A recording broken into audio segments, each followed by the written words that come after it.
check it out now. I work the pen to make the ink transform on any particular surface the pen lands on. I care if it's hands on. What's the beef? The coolie high code chiefs, high post techniques. I drape off poetic landscapes and shapes. Illustrate the paper space off the pens that paint. Then design what habit National Geographic or magic with tailor-made status and plus flavor that's automatic. We're not falling, we take it back to the days of yes, y'allin'.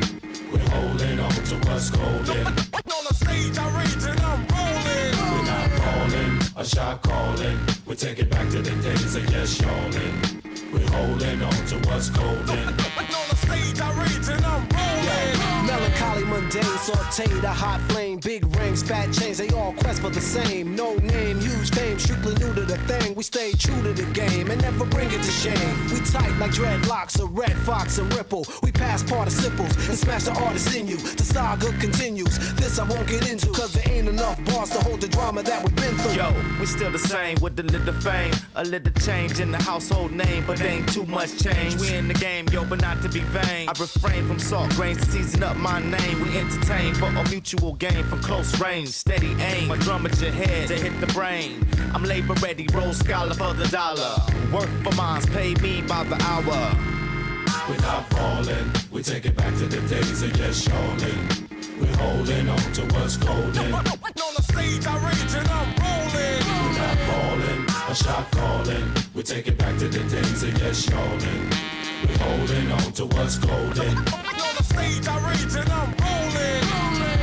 Music, that music, new music, that music, new music, that music, new music, that music, that music, new music, that music, new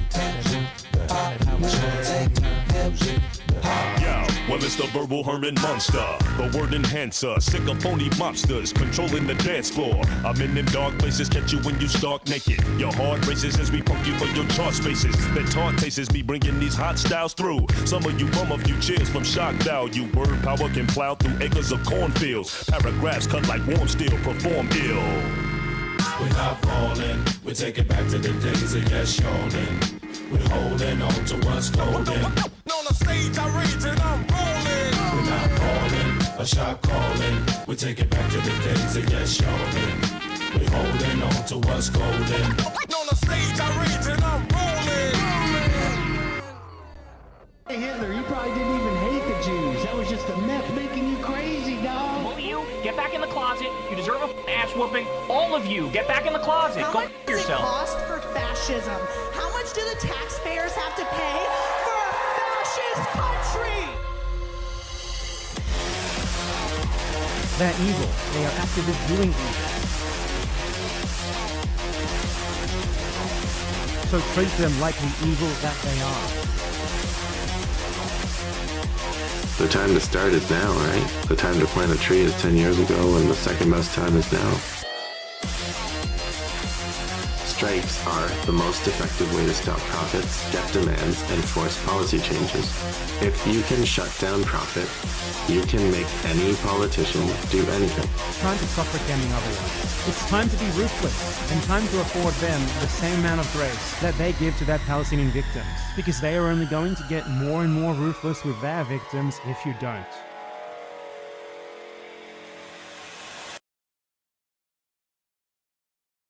Mic check 1 2. What's going on? Just wanted to have some old school hip hop for you. Hang on, where's my hat? Let's get headlines and then go into more specific stories. DemocracyNow.org, The War and Peace Report. I'm Amy Goodman.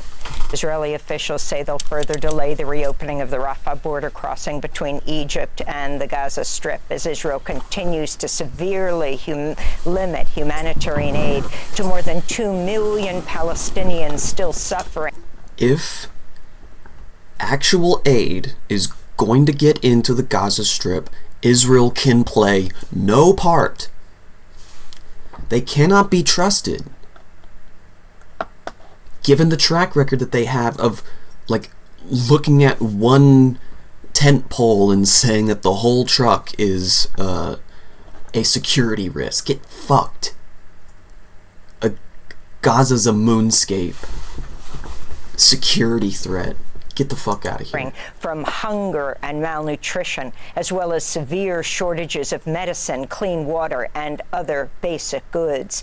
Meanwhile, Al Jazeera reports Israeli fires killed at least 3 Palestinians so far today, despite the ceasefire deal that went into effect last week. Wait, say that again? Al Jazeera reports Israeli fires killed at least 3 Palestinians so far today, despite the ceasefire. So far today, 3 people burned to death. Ceasefire deal that went into effect last week.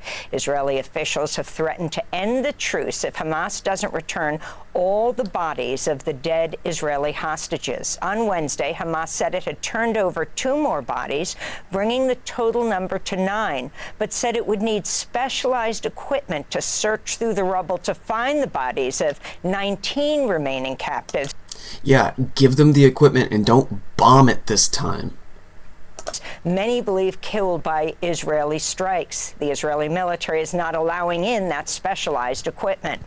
Meanwhile, thousands of Palestinians who were forced by Israel to flee their neighborhoods are returning to find their homes in rubble. This is displaced Gaza City resident Al-Abed Al-Fioumi. There's no work, no food, no drinks, no housing, and now winter is coming. By God Almighty, I'm telling you, I swear we don't have blankets. I have nothing, nothing at all. I left and my house was destroyed, and I'm still in the same situation, and now we're suffering. Where are we supposed to live? Where are we supposed to go? What are we supposed to do? There are about 36 of us here.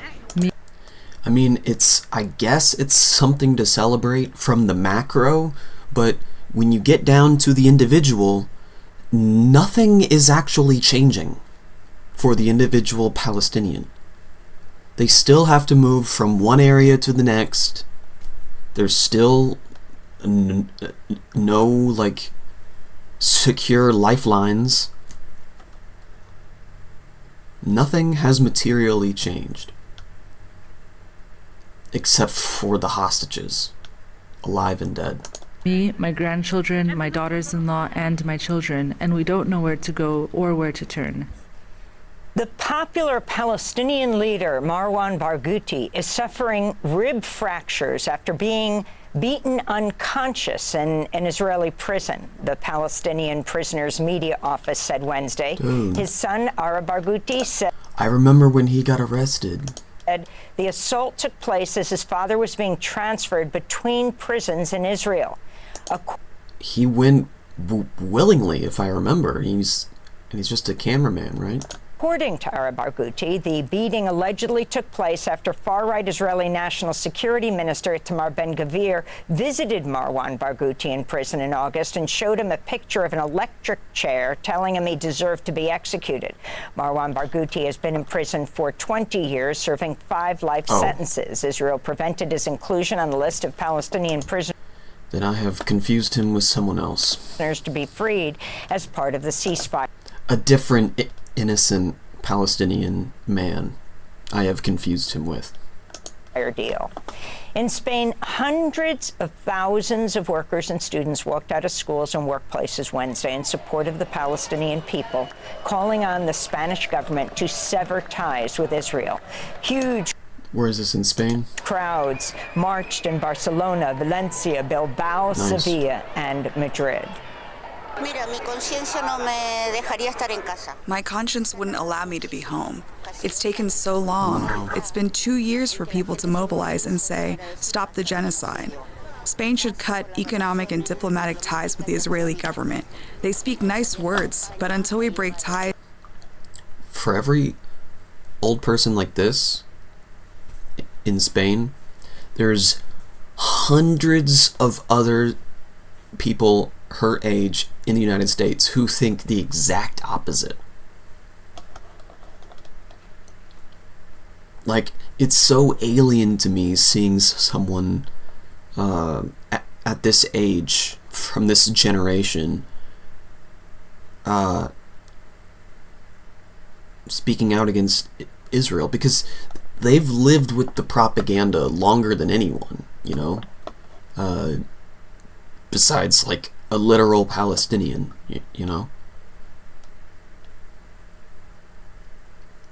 So they either stand on the shoulders of giants, or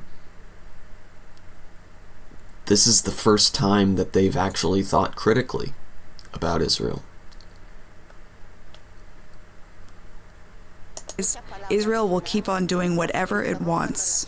The Swedish activist Greta Thunberg. She should be at home, but she said her conscience wouldn't allow her.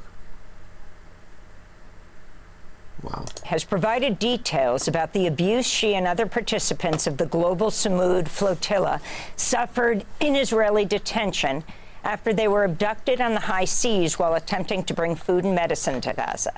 Thunberg describes a visit by Israel's National Security Minister Itamar Ben-Gvir to the Ketziot prison, where the activists were being held. She says he shouted, "You are terrorists, you want to kill Jewish babies," and those who shouted back were taken aside and beaten. Thunberg says she was repeatedly kicked by guards, forced to undress, and was held in an insect-infested cell where she was deprived of food and water. She says she was repeatedly called a whore in Swedish by the Israeli guards, who scrawled the word and other profane graffiti on her suitcase. Wow. Get a look at the symbols of the most moral army in the world.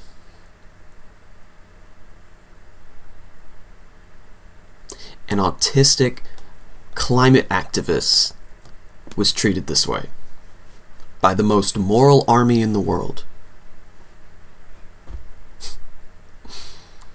I hope everybody thinks of this when they see one of those fucking yellow ribbons on the lapels of these cowards. Fucking genocidal freaks. Don't say that you want to see your soldiers come home. They're home. They're home now.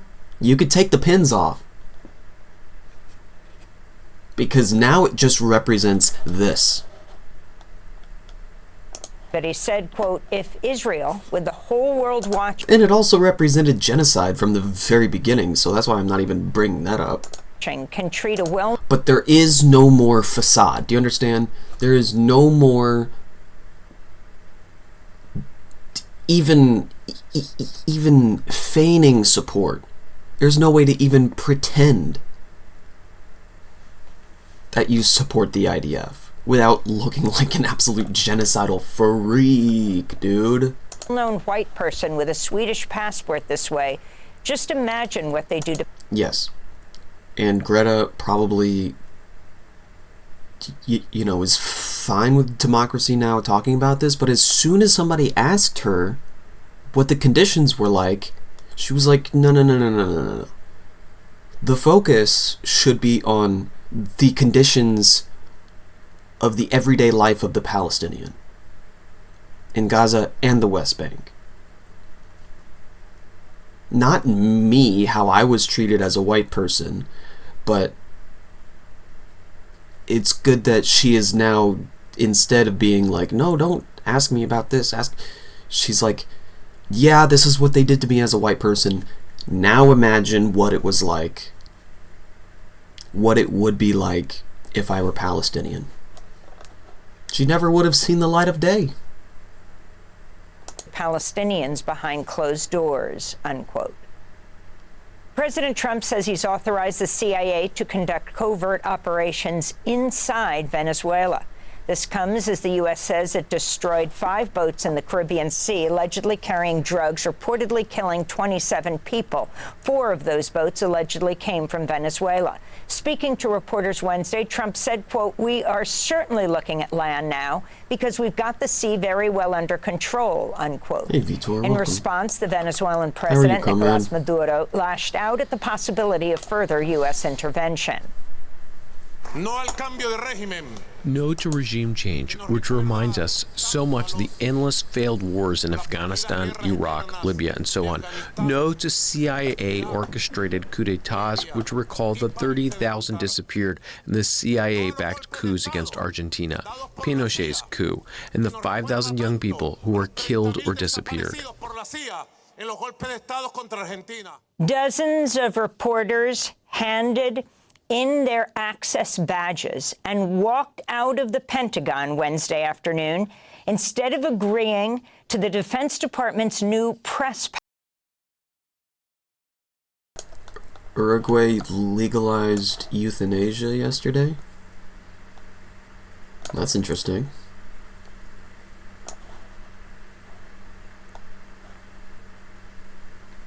You got anybody in Uruguay you want to see get capped?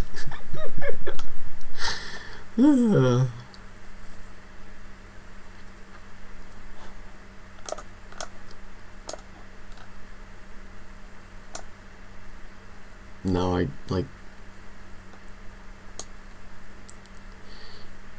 I remember that was a big deal when Canada legalized euthanasia, or maybe did they make it illegal? I can't remember. Euthanasia in Canada. Yes. Legalized in 2016.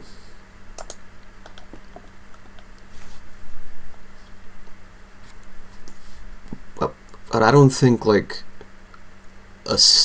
medically assisted suicide is legal in the US, but it is in Canada. Policy.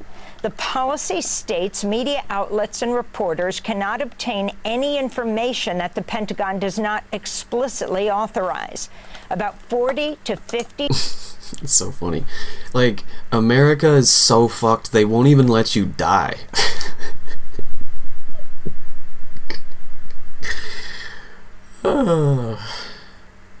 You will enjoy your freedom to your last breath. Oh, that's dark. Journalists from major news outlets left together before the 4 p.m. deadline. Jack Keane, a retired U.S. Army general and analyst for Fox News, Defense Secretary Pete Hegseth's former employer, said, quote, "They want to spoon-feed information to the journalist, and that would be their story. That's not journalism," he said. Only the One America News Network agreed to sign on to the Pentagon's new press policy. Oh, wow, the Supreme great. Court on Wednesday appeared ready to strike down a key provision of the voting. This is the distilling of the free press. Now not only is OAN in the room, you know, supposedly given the same amount of legitimacy as other news sources, but now they're the only ones with press badges in the Pentagon. That's fucked. That's not good. We're getting very close to having like state-sponsored media, which I'm not saying is inherently bad, like, but state-sponsored media has its flaws, especially if it's this state that's funding the media, you know? Ugh. Already talking about the demands are spoon-feeding stories to the press. Like, that's not journalism, and they're absolutely right to quit. Rights Act. During oral arguments, justices expressed skepticism over whether Section 2 of the landmark 1965 law should be allowed. But also, like, I get that you want to still be hireable, but instead of quitting, why don't you make it hell for them to fire you? You and all the other people who are going to quit, why don't you all unionize? Why don't you make it legally, like, what's the word I'm looking for? Legally inconvenient for them to fire you. But I guess it begs the question, why are you fighting to stay there? Because you're just going to be used as a propaganda stenographer? to continue. Section 2 outlaws the creation of election districts that dilute minority groups' voting power.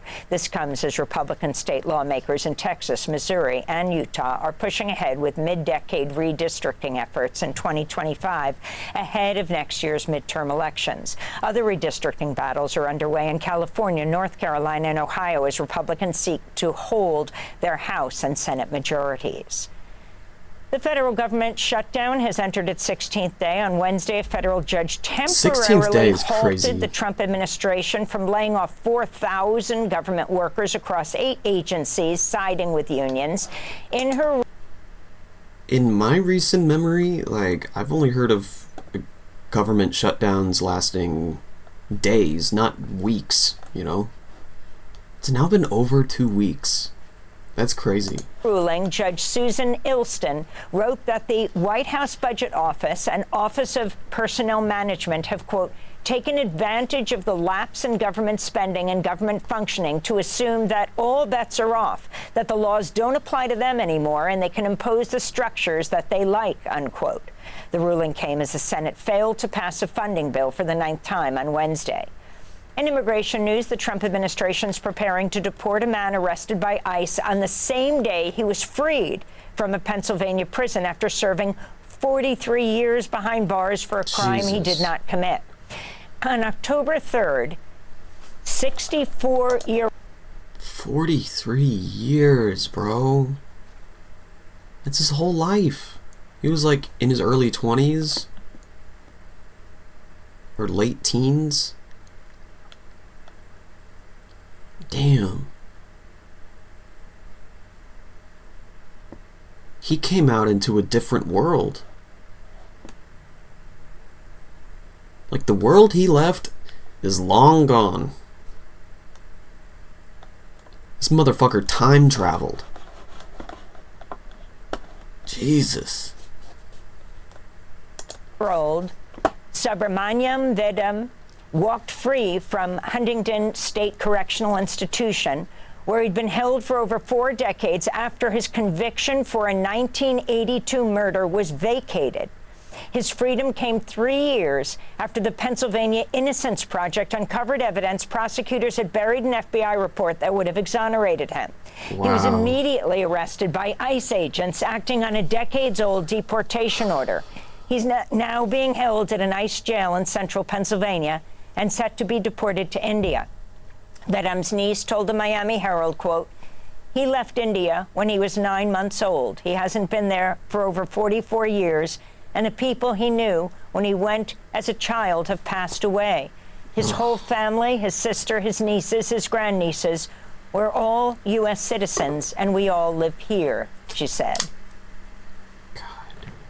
The Trump administration is considering a plan to radically curtail refugee admissions to the United States while giving preference to English speakers, white South Africans, and Europeans who oppose migration. That's according to documents obtained by the New York Times, which reports the proposals would transform a program aimed at helping the most vulnerable people in the world. Dude, when I was 2 years old, my family moved from Georgia to Indiana. That was 1996. I was born in 94. We moved in 1998. 2 years old. I don't remember Georgia even a little bit. I don't remember my old town, don't remember my old house. So when I went back there, it was like a new place. So imagine, but they all still spoke English, I don't know that he has spoken much of any other language besides English in the last 40 years. Maybe Hindi on the phone with his family. I don't know. Imagine how hard it is to hold on to your culture when you're in fucking prison, dude, for 40 years.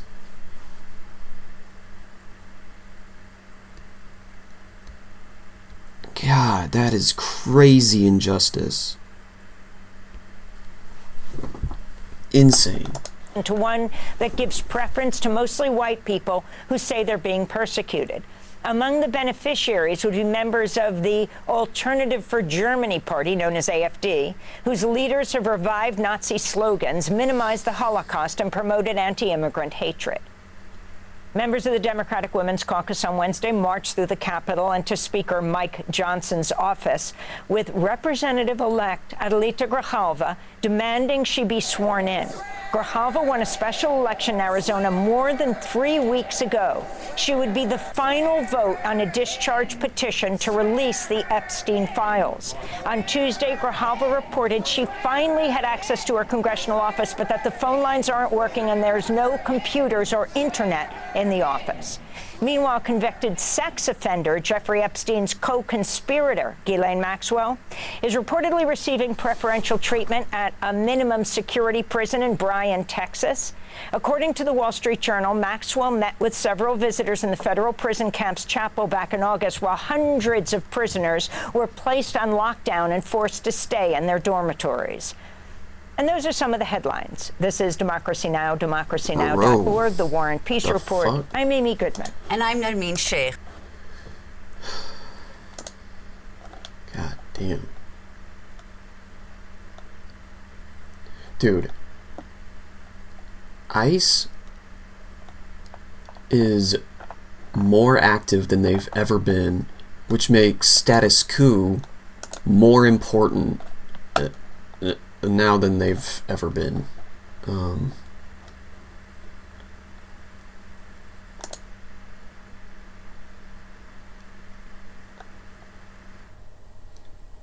Yeah, we'll get into, I'm going to be watching this documentary, this Sateo documentary.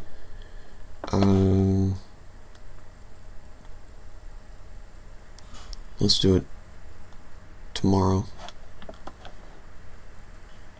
I'll set a reminder and everything.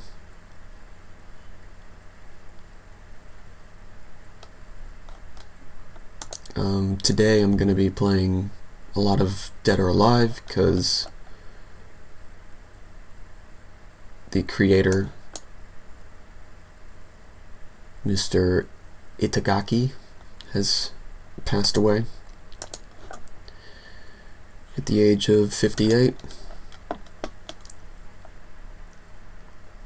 Oh, this was crazy. Newborn baby. Tear gas by ICE. This is what's happening in a Chicago neighborhood.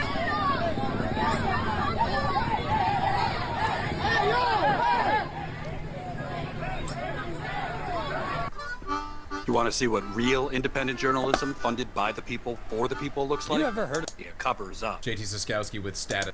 I like Status Quo, but they need a new intro. That intro is such a fart-sniffing intro, man. God, dude. You want to see what real media looks like? With the real info, the truth that the corporate media covers up. It's got an upside-down flag behind him with all the corporate logos in place of where the stars should be. Like, okay, dude. I don't have anything against the flag or whatever, but like,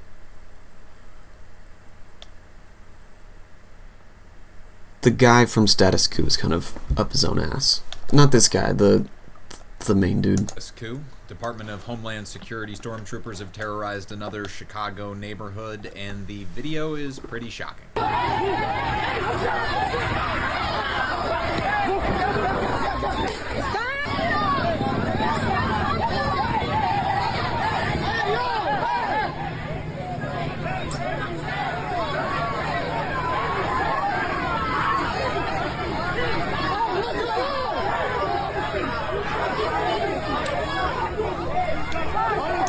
I guess there is no being braggadocious in the Trump era. Like, what even is being braggadocious when we got Trump, you know?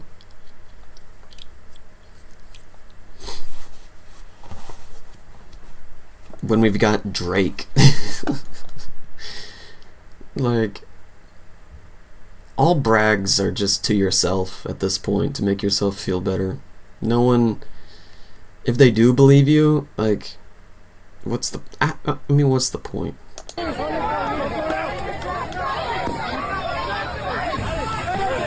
The pussiest throw, like, if your friend was bowling with you and he bowled like that, you'd tell him, hey, you'd bring him aside and like, hey man,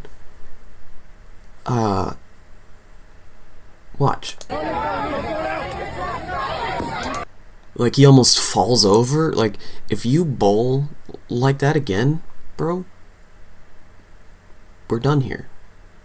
Like, actually, I think you should just go. We'll cover your tab. Just you gotta go, man. Can't have you bowling like that. Look at yourself.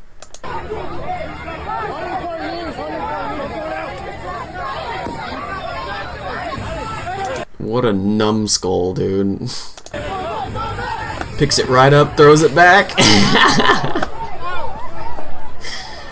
Oh, return to sender.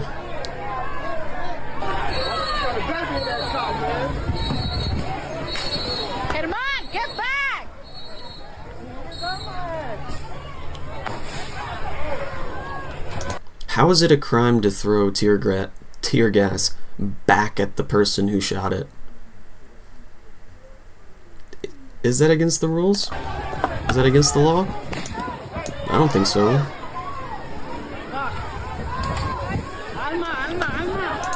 Tear gas is illegal to use in war theaters. Why is it legal to use as a dispersal method against your own citizens?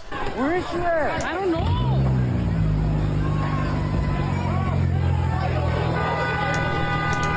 Hey, I mean, why not use white phosphorus to disperse the crowd? Insane.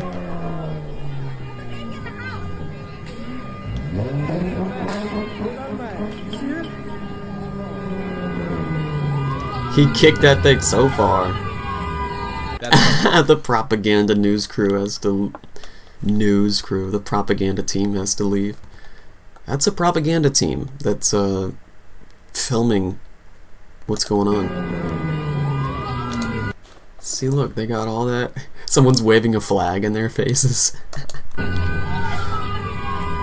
That's from Chicago's East Side on Tuesday, and what you just saw there is not insane, unique. It is now a pattern that we have seen repeated in neighborhood after neighborhood in and around Chicago, where Department of Homeland Security officers are going into these neighborhoods and terrorizing people for the sake of the terror. The cruelty is the point, because they are being followed around by camera crews who are videotaping everything they do and then editing together propaganda that they post on social media for red meat for Trump's base. This is coverage from the Chicago Sun-Times of what happened on the East Side on Tuesday.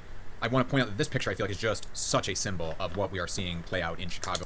Oh, this is going to be as famous as that Occupy photo of the dude just walking by with the tear gas, just casually spraying the students that are sitting there peacefully. Right now, these militarized law enforcement officers with the federal government, you would look at these and think that these are National Guard soldiers or maybe members of the military. They are not. They are just Border Patrol officers, ICE agents. But this is that times 10. And similar agencies that are decked out like this, going into an American city, occupying it, and terrorizing people, much like this officer is here, pointing a weapon just inches from a man's face as he raises up his hands in a show of nonviolence. Federal agents chased a car through a residential neighborhood on the southeast side of Chicago Tuesday, and then intentionally crashed into the car in a risky maneuver restricted by some police departments nationwide. The maneuver was caught on local security cameras, which showed the car being hit by the Fed's vehicle, leading the occupants of the car to fall out while it was moving. Yeah, I think we watched this. Or maybe I watched it off stream, but... You know, there is something called a grappling hook.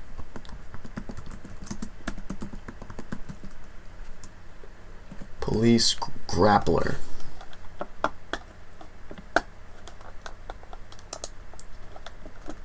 A high-speed pursuit filled with drama. Oh, this is...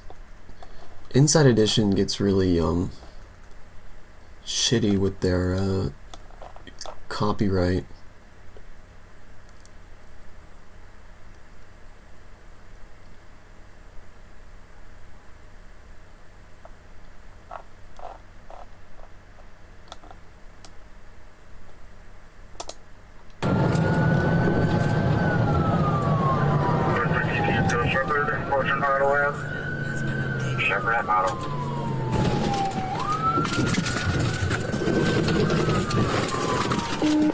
Fish on. He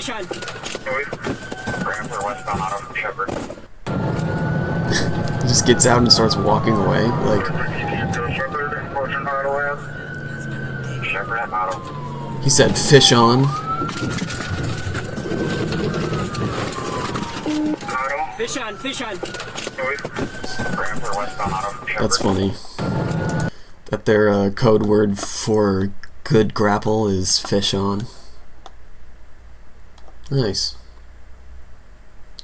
See, like, that type of device does not have to be unique to police cars. Like, community team members trained in safety and emergency procedures could have these, you know? No more pit maneuvers, no more boxing people in.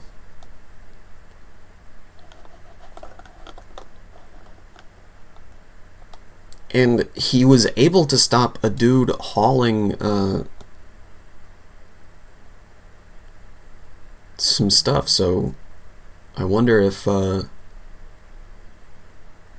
truck is, or the vehicle is strong enough, it can just start pulling the cop car along.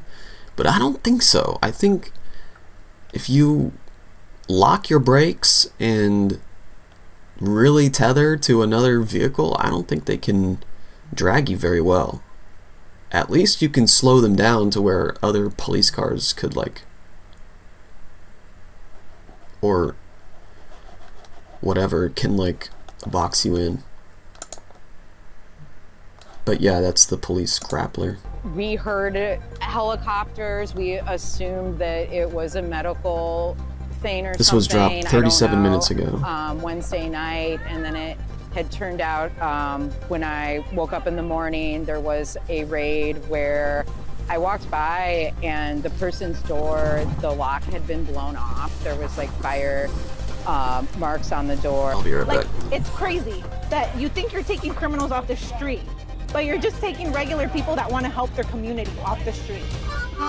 You want to see what real independent journalism funded by the people for the people looks like? You ever heard a story like this in America? You're looking at it. Congratulations for always being somewhere where mainstream media is not. Flint, Michigan. See you in Nevada. Thanks to people like you, we can get the truth. Corporate media, they've been lying to us for years, and you're going straight to the people. You are the man. I'm glad you're here. For as low as 16 cents a day, you'll keep us on the ground, covering the important stories the corporate media covers up. JT Siskowski with Status Coup here outside of the Broadview, Illinois ICE facility. I am here with Morsa. I've seen them get agitated before this fence was put up. People were literally dancing, and they had a bubble machine, and people were dancing with bubbles, and they started shooting at them.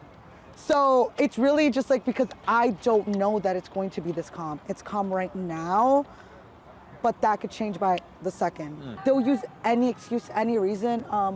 My car was actually shot at with like those pepper balls multiple times, and it was parked over there by that pole. And I wasn't near my car. It was off. It was parked for a hot second. I was in the tent organizing things, and I just hear boom, boom, and then it sounded like automatic, like drrr, and I look out. My car was covered. There was like literally pepper balls all past the stop sign. So it's really, really random, because sometimes people, before, if you touch, like those people that are over there and they're touching the fence, if you even got near it, it was like they would start shooting. Now they're not. Now it's calm. But then the other day, that was the same thing. Like, you could go up to it and people would touch it and it would be fine. And then, like, a couple hours later, someone had their car here standing. Actually, that was the same day that my car got shut up. There's a car standing here playing music, and they were there for a while. And I don't know what happened. It was a shift change or what, but they just started shooting like crazy, those pepper ball bullets. It was, again, there's no rhyme or reason. I've lived in Chicago my whole life, and I've never felt the environment that it is now. People are scared to leave their homes, and not just people who are undocumented, like people who are here legally, here, who were born here. They're scared to leave their homes because there's people who are being picked up who are citizens, and they're still being arrested. And given that there's like 1,200 immigrants that have gone missing, like, people wonder, if they pick me up, even if I'm a citizen, what's going to happen to me? Is anybody going to know? Is anybody going to hear about it? So there's a lot of fear in my community. There's definitely, like, people want to stay home. Yesterday, there's a lady in Little Village that she makes food to sell, and anytime she has extra food left, she gives it to the homeless. And yesterday she posted on Facebook about how she was scared to go give the food out to the homeless. Like, it's crazy that you think you're taking criminals off the street, but you're just taking regular people that want to help their community off the street. To be scared to leave your own home to do a charitable act to feed the homeless, to me is like, it's almost like what you see in movies. I never thought that this would be Chicago. Out of all the cities, I love this city. It is so liberal, it is so progressive, it is so diverse, and for people to have fear in Chicago, it makes me sad personally. Can you talk about some of those ICE activities that I don't agree with her implication that just because it's liberal, it's progressive, but I think her heart's in the right place. you have seen in the communities where you live and work? Well, I live in Cicero, and we heard helicopters. We assumed that it was a medical thing or something. I don't know. Wednesday night, and then it had turned out when I woke up in the morning, there was a raid where I walked by and the person's door, the lock had been blown off. There was like fire marks on the door, and when I walked behind, the garage door was open. So I then, that was my day off. I came back hours later to see if the garage door was still open, and it was, but it looked like there was a neighbor over there helping out. And then I believe it was Saturday morning,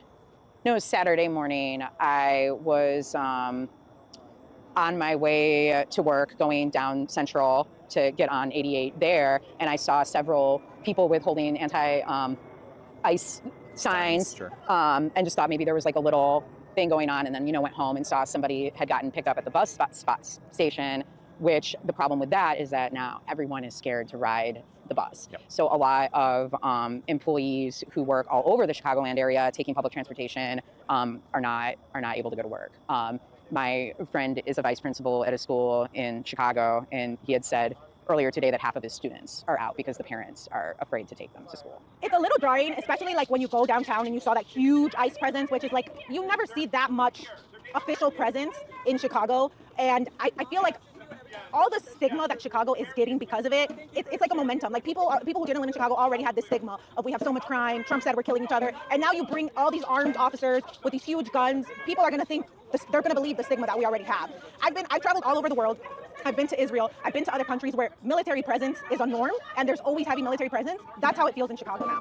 And to say that is crazy. Had you ever expected to see this happening in the United States, let alone in your community? I never expected to see it in Chicago, but I've never expected to see it in the United States. I studied business in undergrad, and I also studied business in grad school, and I studied global economies. And as I was telling you earlier, how the United States is behaving now is how you would see other countries like Venezuela or El Salvador who have political instability. That's how they behave. The things that the United States is doing with the military presence, the tariffs on international media, trying to control the TikTok algorithm, like other countries do that because they don't want their citizens to receive outside information. That is not like a democratic or free country way of operating. So the fact that they're at an academic level, there's been comparisons made between the United States and those types of countries that we supposedly thought that we are above and have a better government than them is crazy to me. Like people being able to compare the US with a country that has a dictatorship, I never thought that would be, I would tell you, no, you're crazy. That's not how the US operates. What are ways that the federal government could be using its resources right now to actually help people living in the Chicago area?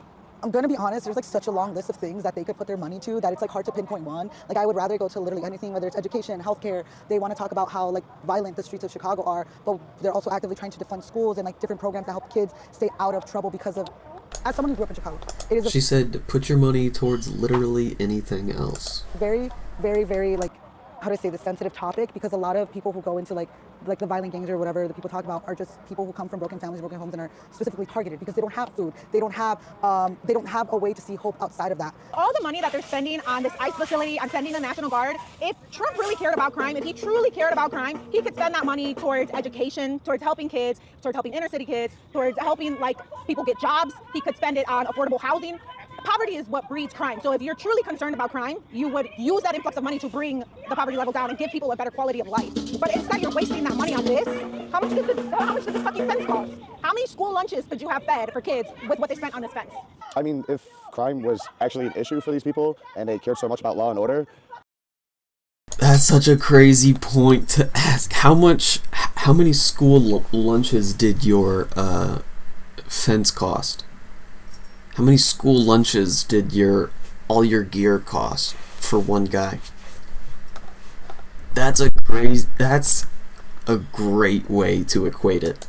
They could have put a lot of this resource and money into social service programs that could have helped people before they got desperate enough to commit a crime, or before, maybe they have a mental issue that they need something to work out.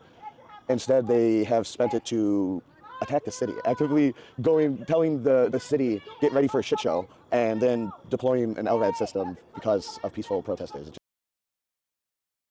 Damn, who is this guy? I want to be friends with him. He seems like a chill dude. It's absurd. That's our money being used to microwave the skin of peaceful protesters. I don't understand how anyone can do it. To microwave the skin of people? Are they using those microwave devices? Because those things are crazy. They're like, it's like a heat blast. It's like, it doesn't burn you, but it's like, it's really hot. And I don't know. A person who described it being deployed on them, I did not even recognize like what she was trying to describe. Just did not. It was like she was describing a phenomenon more than the output of a tool.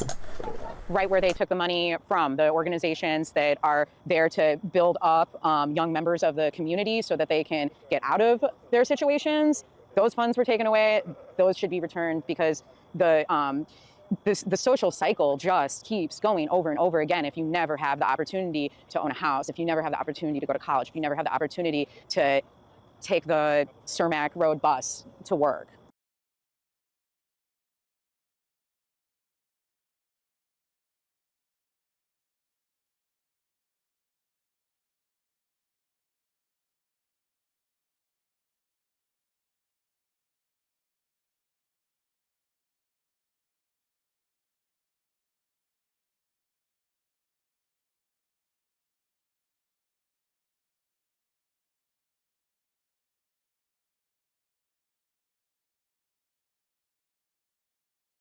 Throughout the ages that it is resistant to aggression, Gaza is the symbol of legendary.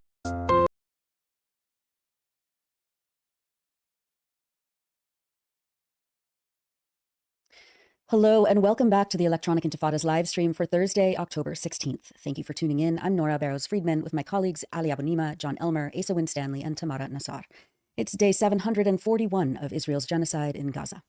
Coming up, we'll be joined by Helena Cobbin, a writer with decades of knowledge about the region and the director of Just World Educational, to talk about the factors that might seal the fate of this ceasefire agreement that Israel is already sabotaging and what may come next. Later on in the program, John will cover the third prisoner exchange since October 2023 and give a short history of prisoner exchanges in the Palestinian National Movement. But first, let's take a look at the news. Here's a brief summary of some of the latest developments this week in Palestine. On October 10th, the U.S. brokered third ceasefire came into effect following 2 years and 3 days of Israel's genocide in Gaza. Journalist Ayman Al-Hissi documented thousands of Palestinians once again returning to their homes in Gaza City and the north, many of whom were forcibly displaced by Israel over the last few weeks.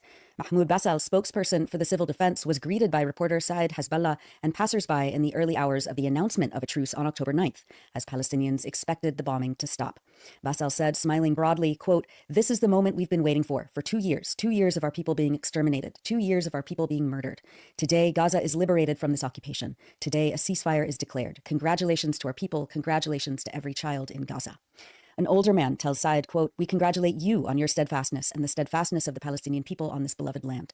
Another man adds, quote, "Gaza has proven throughout the ages that it is resistant to aggression. Gaza is the symbol of legendary patience. We stayed in Gaza. We will not leave Gaza and will not allow any occupier or colonizer to kill this country."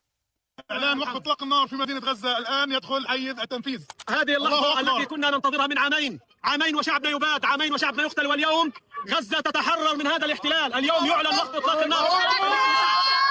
هنيئا لشعبنا، هنيئا لكل طفل في غزة. نهنئ صمودكم، نهنئ صمودكم، نهنئ صمودكم وصمود الشعب الفلسطيني على هذا التراب الحبيب. غزة أثبتت عبر العصور إنها عاصية على العدوان. غزة أيقونة الصبر الأسطوري. إحنا بقينا في غزة، ولن نهاجر غزة ولن نسمح لأي محتل أو مستعمر أن يقتل هذا البلد.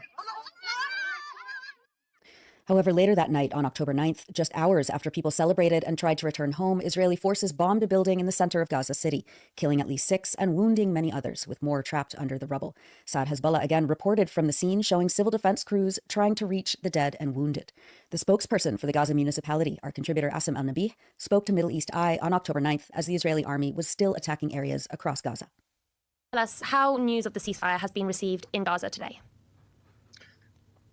To be honest, there is no ceasefire yet in the city.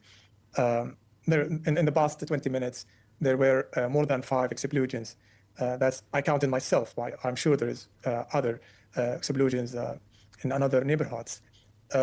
We can't say that there is calmness in the city, while many people around the world circulating the news about ceasefire. The people in Gaza are still suffering from different and difficult circumstances in terms of bombardment, in terms of food insecurity, in terms of water scarcity, in terms of massive destruction in the infrastructure and civic facilities. Today, after 2 years of genocidal war in Gaza, there is a water scarcity. Can you imagine that there is more than 75% of the total water wells in Gaza have been destroyed, and people now are getting less than 25% of the total daily needs of water.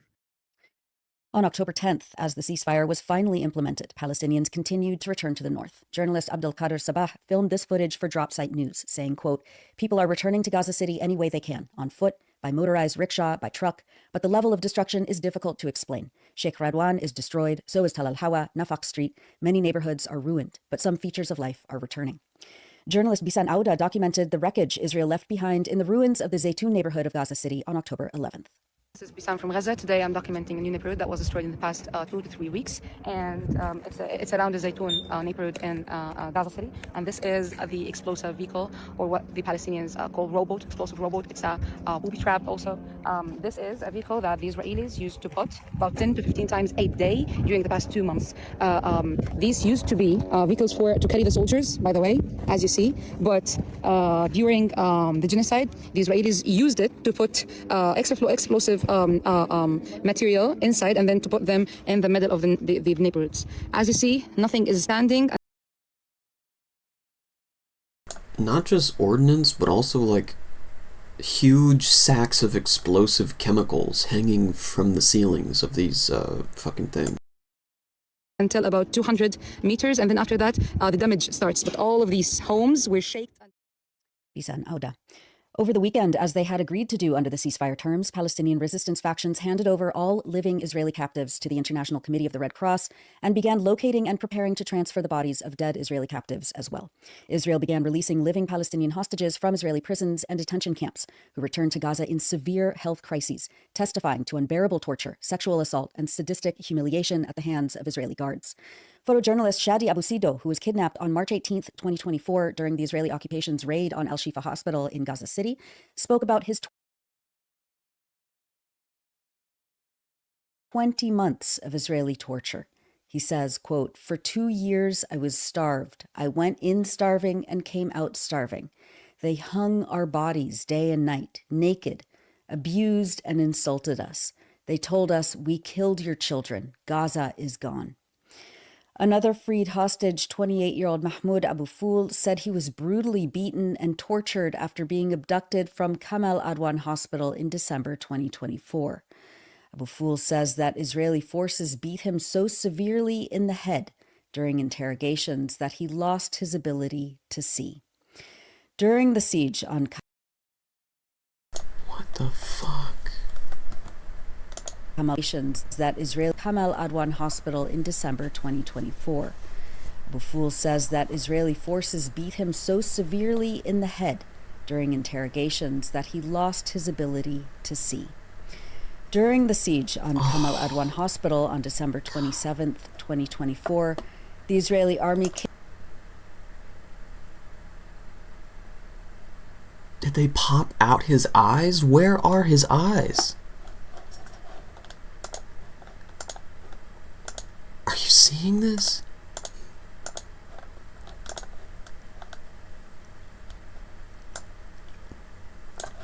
Look at him, man. Kamal Adwan Hospital on December 27th. During interrogations that he lost his ability to see. During the siege on Kamal Adwan Hospital on December 27th, 2024, the Israeli army kidnapped everyone inside, including Abu Foul and, of course, the hospital's director, Dr. Being struck on the head from the back and front, this and that side. Sophia, who remains in detention despite And praise be to God, for 8 months I didn't see a thing. indications earlier this week that he would be freed under the ceasefire terms. Earlier today, Prison, on Thursday, no sight, displacement. I go out. an Israeli court rubber-stamped the extension of When I Dr. get Abu home in North Sophia's Gaza, arbitrary detention I lost my eyesight. for 6 more months, according to Al Mizan Center for Human Rights. And he's also lost his leg. No charges or evidence have been presented against him, making his detention illegal and politically I wish that when I cut out I could see with one eye. motivated. Al Mizan added that So I can see my family, but unfortunately.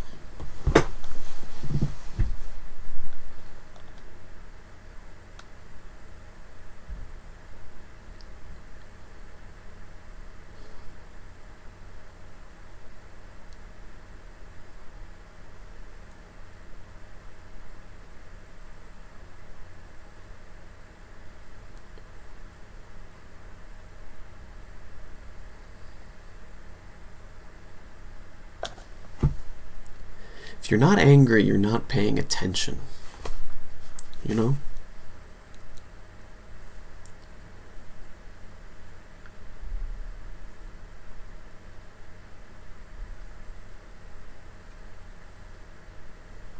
Does that mean all the times you weren't angry, were you not paying attention?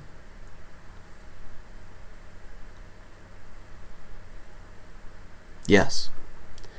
You can't be angry all the time.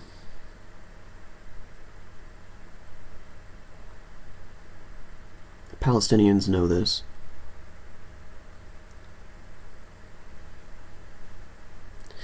Between everything he's saying praise be to God. I don't understand. It does not compute. The optimism.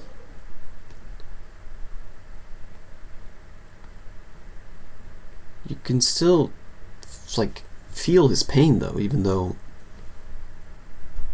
they're not playing audio from his voice. You can still feel it. This decision strips away any pretense. Dr. Abu Sofia is a hostage, a bargaining chip in ongoing negotiations. Over the past few days, Israeli forces also transferred dozens of dead bodies it had been holding to Gaza without any identifying information. Palestinian medical sources said that all 45 of the Palestinian bodies handed over by Israeli forces on Tuesday were blindfolded and handcuffed, indicating that field executions may have taken place. Reporter Adli Abu Taha captured footage of bodies being returned to Gaza on Wednesday. In addition, track marks were found on some of the bodies, suggesting that they may have been run over by Israeli tanks. Israel had complained that not all of the bodies of its dead captives had been handed over on Tuesday, and announced that it had begun a policy of collective punishment by restricting the amount of humanitarian aid it would allow into Gaza and refusing to open the Rafah crossing at the Egyptian border. Palestinian political officials had long emphasized that it would take time and heavy machinery to locate the bodies, since Israel has completely destroyed the areas where bodies had been buried and has still refused to allow in any vehicles to remove the rubble. And Trump is threatening military force if Hamas does not return all the bodies. Motherfucker, those threats should be aimed at Israel. On Wednesday, the Qassam Brigades, the armed wing of Hamas, issued a statement saying that the group has met its commitments under the plan as it pertains. Damn, they said that's all you're gonna get, fuckos. To Israeli captives in Gaza. Quote, the resistance has adhered to what was agreed upon and has handed over all the living prisoners it can and the bodies it can access, the statement read. As for the remaining bodies, they require significant efforts and special equipment to search for and retrieve them, and we are making great efforts to close this file, they said. John will have much more on the prisoner exchanges later on in the program. Israel's attacks on Palestinians have not stopped. On Tuesday, October 14th, Israel killed at least 9 Palestinians, including 5 in the Shujaiya neighborhood of eastern Gaza City. Palestinians were injured by Israeli fire in Jabalia, also in northern Gaza, on Tuesday, according to Gaza Emergency Services. Israeli army attacks in Khan Yunis killed at least 1 Palestinian and injured another. And medical sources stated that 3 Palestinians were killed on Wednesday, including 2 who were killed in another attack on Shujaiya. 4 Palestinians were killed on Thursday, according to the health ministry in Gaza, bringing the total number of people killed by Israel since the ceasefire began to at least 23. Meanwhile, you'll remember that last week we brought you several separate clips showing the 27-year-old journalist Saleh Al-Jafarawi celebrating the truce, walking through the streets late at night announcing the ceasefire to residents who didn't receive the news yet, and coming home to his beloved cat. He uploaded this clip on October 9th, surrounded by his colleagues and vowing to continue the coverage even if the genocide continues. On Sunday, October 12th, Saleh was killed, reportedly by armed gangs who have been collaborating with Israel in Gaza City, as he was documenting the first days of the ceasefire. Yeah, all that gunfire from Hamas that mainstream media has been reporting on, that's from them warring with rival factions. Not even rivals. They are factions that are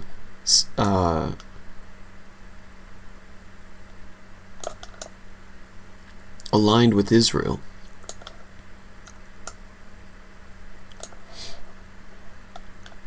They are essentially Israeli factions who didn't get the memo about a ceasefire. And the extent of destruction that Israeli forces left behind. He had been hunted by Israel during the last 2 years of the genocide and had buried many friends and colleagues who were murdered in assassinations by the Israeli army.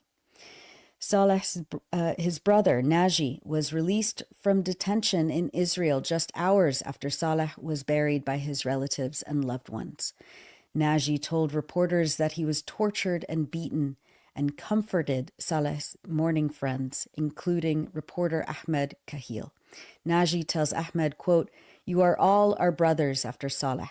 May we be able to fill his shoes for you. Saleh has fulfilled what he has presented. أنا ذاكر إنه بحيل هيك أنا شكل سبحان الله ذكرني في الله يرحمه شو بحيل والله كلكم إخوانه وأنتم إخواننا بعد صالح وربنا إن شاء الله يعيننا وهيك إن شاء الله نروح في مكانة صالحة عندكم استعينوا بالله وشدوا حيلكم صالح أفضل إلى ما قدم. Saleh Al-Jafarawi was not only a dedicated journalist, he was also a talented singer. Last year, he sang a song called Where Are You, O Humanity, along with his friends and colleagues. It was recorded by journalist and poet Muhammad Al-Sha'ir.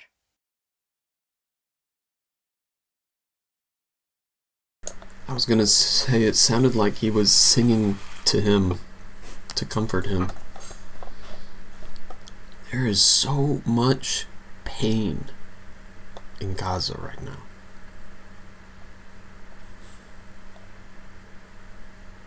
So much pain. And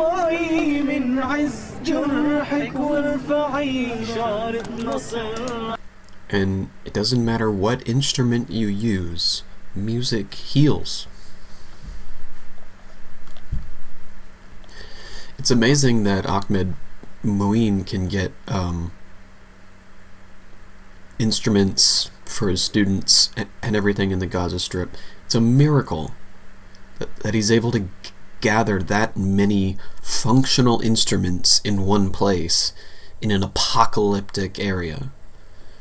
And but what went viral of all the things that Ahmed Mouin posted was when he sang along to the drones,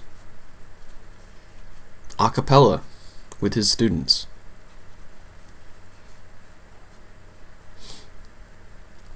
And yeah, he did it again, but the drone wasn't really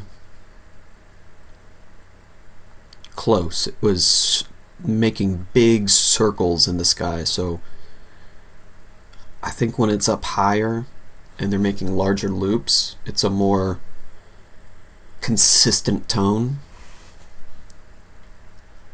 Because more often than not, the drones will disrupt because it's a shifting pitch in half tones and quarter tones. Anyway, I digress.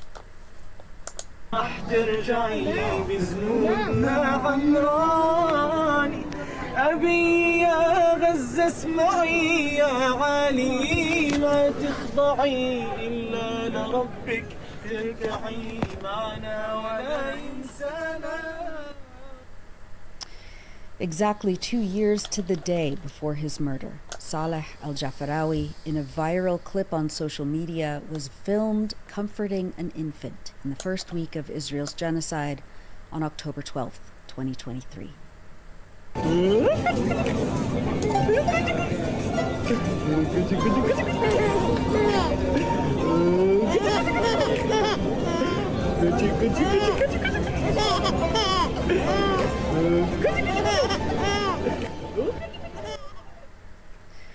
According to the Gaza government media office, Saleh was the 255th reporter and media worker to be killed in Gaza since October 2023. As of Wednesday, the Israeli army was continuing to restrict the amount of humanitarian aid, including food and basic supplies, into Gaza, in another clear violation of the terms of the ceasefire agreement. Al Jazeera's Tarek Abu Azoum said that only a trickle of aid is reaching Gaza, including only 12 World Food Program trucks that entered the central areas. Under the agreement, at least 600 trucks daily are mandated to enter. Euromed Human Rights Monitor stated on Tuesday that, quote, the risk of famine and malnutrition and their devastating consequences remains present in the Gaza Strip despite the entry into force of the ceasefire agreement. The limited quantities of goods and aid allowed into Gaza represent only a fraction of actual needs and fall far short of addressing the severe food and supply deficit that Israel has deliberately imposed as a tool of genocide during 2 years of military assault and comprehensive blockade. The rights group added that its field monitors reported that Israel permitted the entry of only 173 aid trucks since the ceasefire began on October 10th, with limited quantities of fuel and cooking gas, food, supplies, and some medical items. No aid trucks were allowed to enter on Monday under the pretext of releasing Palestinian detainees, nor on Tuesday due to Jewish holidays, both in blatant violation of the ceasefire agreement, Euromed said. Quote, Israel's control over the volume of aid, its non-compliance with the ceasefire terms, and its move toward further reductions not only constitute a breach of the agreement, but also amount to the continuation of genocide by depriving civilians of their basic rights, chief among them food, water, and medicine, and by imposing life-threatening conditions. This ongoing policy demonstrates Israel's determination to use starvation as a central instrument in its strategy to destroy Palestinian society in Gaza. The rights group noted that the entry of humanitarian aid into Gaza, quote, is not a privilege granted by Israel, but a binding legal obligation under international humanitarian law, guaranteeing civilians in wartime an absolute right to receive such assistance, and that, quote, any attempt to link food or medicine to political or security conditions constitutes a flagrant violation of fundamental rights, including the right to life, dignity, personal safety, health, food, and water. Yes, Meanwhile, dude. the sites used by the joint U.S.-Israeli... Like, come on, the fact that this even has to be said is ridiculous. There's children starving. What are you going to do about it? Took you too long to answer. The answer is do your legal obligation and get humanitarian aid in there. And Netanyahu still has the audacity to utter the phrase, never before has an army been ordered to feed their enemy. Motherfucker. Are children your enemy? Private killing fields masquerading as the Gaza Humanitarian Foundation were dismantled this week. Tarek Abu Azoum reported from one of the sites near the Netzarim corridor on October 11th. Behind me you can see a barren landscape. You know, even using words at this point is using too much charity. It's like wasting time at this point. You're talking to a genocidal ethno-state. You're talking to diplomats who represent the new Nazis of our time. Are we going to debate them? Are we going to hold them accountable for... Are we going to hold them to account when they say, oh yeah, we'll let food into the place where we've been using food as a weapon of war? This is nothing. This is less than nothing. This is a continuation of the genocide under the guise, under the fig leaf of a ceasefire. There's no ceasefire. Tell me when the fire ceased. Was it when the Israelis were leaving and withdrawing and also burning homes as they left? Is that when the fire ceased? Was it when 3 people or 2 people died just this morning? Burned alive? It was 3 people. When did the fire cease? which is quite empty at the moment. It used to be the main aid center run by the controversial Get some Gaza coffee. Humanitarian Foundation. It's located very close, as you can see, to Netzarim corridor, and this aid hub has been meant to provide aid services for at least 300,000 Palestinians. We can see now the landscape has quite changed under the current terms of the ceasefire agreement. The foundation itself has dismantled the site here in order to completely deliver the responsibility of delivering aid supplies to the United Nations and its affiliated agencies. And once we were touring here, we found the remnants of the Israeli military munition that used to attack Palestinians who were seeking aid in the site. We can see right now the remnants of sound grenades and few bullets that have been used to shoot people who were trying to reach the site to getting aid. And if you can see there, at the other end, people are still moving throughout Salahuddin Road. This area was marked as an active red zone, and people were forced to cross long distance on foot in order to get their hands on food supplies, especially during the famine spreading period. The way has been very rocky, it's very complicated to get here, and for many Palestinians, they have described these sites to be completely death traps. And according to initial medical reports, we are talking about over 2,600 Palestinians have been killed near the controversial Gaza Humanitarian Foundation aid centers, and over 19,000 others were wounded. This mechanism has been really triggering huge level of criticism among international humanitarian actors, describing it to be very humiliating. And for now, there is a huge shift in the policy of delivering aid supplies, as the United Nations will be responsible in cooperation with the International Committee of the Red Cross to deliver much needed humanitarian supplies during the first phase of the ceasefire deal. Was Tarek Abu Azoum reporting from central Gaza. We've published many features on the electronic intifada in the last week, but we wanted to highlight what I saw from the open hatch of an aid plane over Gaza by an anonymous writer. At 1,000 meters above Gaza, the hatch of a Jordanian aid plane swings open, and I get a glimpse of the blue Mediterranean. The shoreline summons images of 1948, when Palestinian families from Haifa and Jaffa were forced to flee to Gaza to escape Zionist militias who were ethnically cleansing Palestine's coastal villages.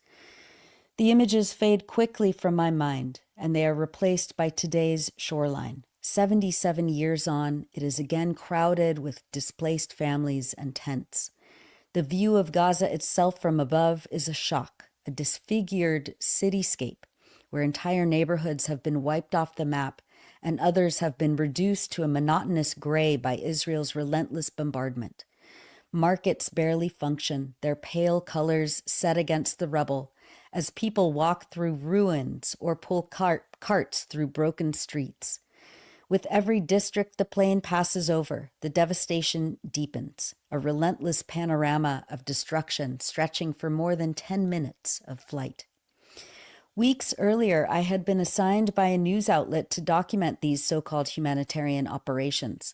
I wrestled with the dilemma. Should I record a scene I knew to be contrived or try to show something different? I consulted colleagues, and some urged me to go, suggesting this might be a rare chance to capture what is usually hidden behind the heroic and staged pictures that often emerge from such operations. The trip began at the King Abdullah II Air Base in Zarqa, Jordan, where military aircraft from European countries and, of course, Jordan, are stationed along a lengthy runway. Yet it's the media presence, not the aircraft, that dominates the scene. Dozens of journalists and correspondents compete for interviews and images of the troops as they load aid packages. Every photograph will serve a pivotal purpose: to polish the images of the states involved in the airdrops and to legitimize the aid operation itself. As the plane prepared for takeoff, a question troubled me. How will we prove 30 years from now, in the pages of history, that these images were never about aid? The very states that now posture in sympathy to Palestinians, appearing to send relief, are the same ones that have armed Israel politically and militarily. They have granted Israel cover to wage a war of annihilation on Gaza. Today's airdrops are attempts to cleanse blood-stained hands. Yet they ignore calls from Palestinians in Gaza themselves to end this theater. As the photographers and journalists boarded the plane, we were instructed by military personnel not to film Gaza or its devastation. On the flight I joined, filming was restricted to the boxes. That's so crazy. Like, that's like being brought to,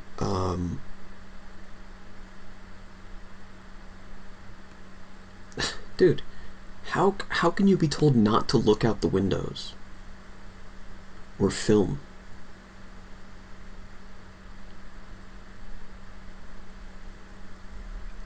Treating an entire city, an entire swath of land like it's a private show.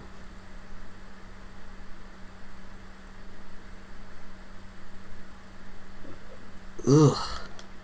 Of supplies and the soldiers.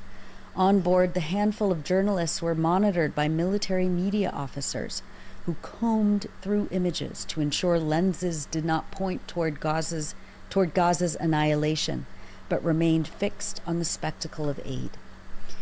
Once again, the Palestinian voice was erased mid-flight. And of course, most journalists and outlets don't care.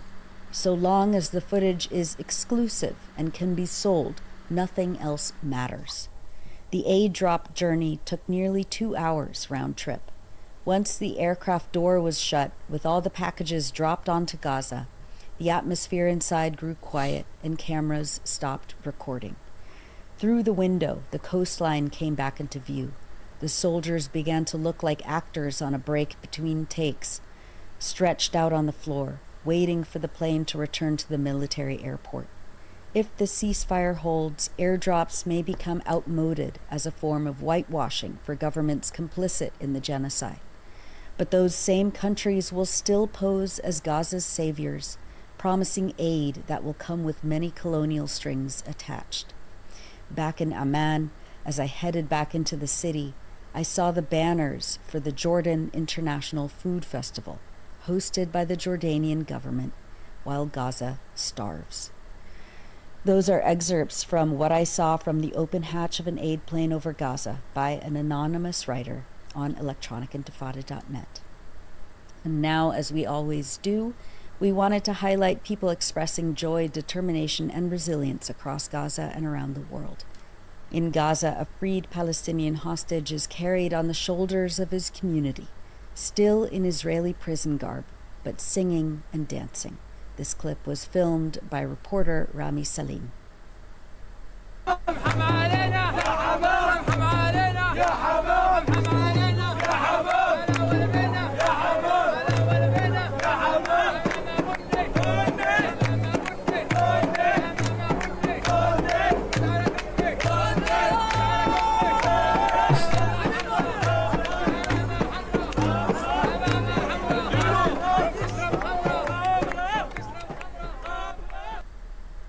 And finally, music teacher Ahmed Mouin Abu Amsha and his Ahmed Mouin's making Electronic Intifada again. Let's go. colleagues performed a song by the legendary Lebanese artist Marcel Khalifa called The Child and the Plane. He said this performance of the song was inspired by Manal Awad, the director of the Edward Said National Conservatory of Music's Gaza branch. The song, Abu Amsha writes, is about a little boy who searches for strings to fly his kite, a symbol of joy, innocence, and freedom. But the sky betrayed his dream. The plane he saw was larger than life and heavier than his tiny heart. It came not with peace, but with destruction.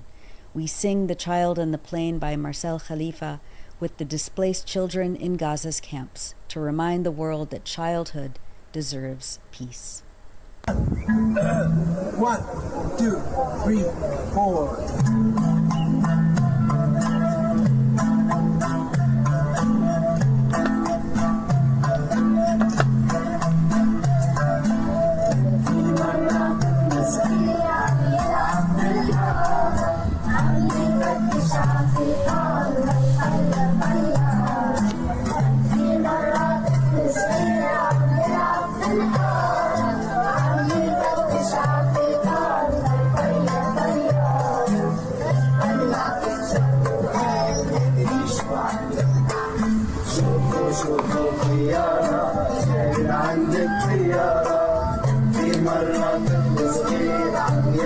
في الحارة عم يفتش عالحيطان ليطير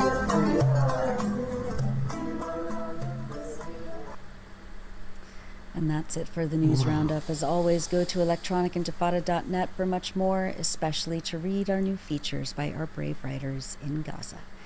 You're watching the Electronic Intifada live stream. I'm Nora Barrows Friedman with my colleague Ali Abunimah. Hi, Ali. Hi, Nora. Thank you for that.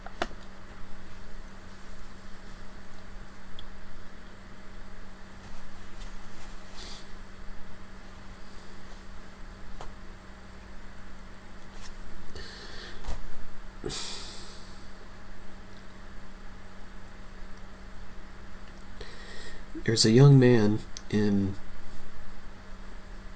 Ahmed Mouin Abu Abash's videos where he's got a great voice, he sings a lot, plays guitar. Just worried, just so worried that one day I'm just not going to see him in the videos. Or Ahmed Mouin stops uploading one day. What am I going to think? How am I going to feel?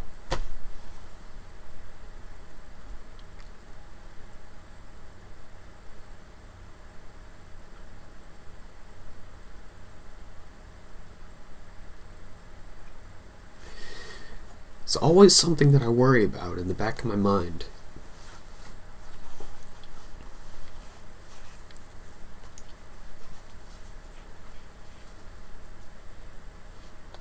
And you know what? It's a fear that's been created by the IDF. You know, it's a fear that is by design. You know.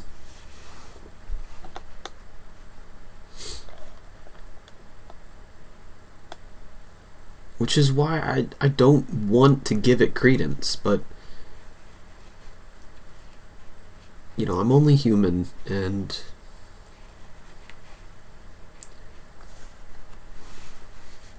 I think it's natural.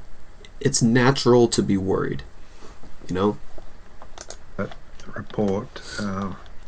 Yeah. It's just a reminder that despite the headlines, which we're going to be talking a lot about today, and all the peace fanfare, yeah, this hasn't ended even slightly for people in Gaza. I mean, yes, there is not the night and day bombing, the daily massacres of 100 and 150 people. Yeah. That has ended, thank God, and hopefully it won't return.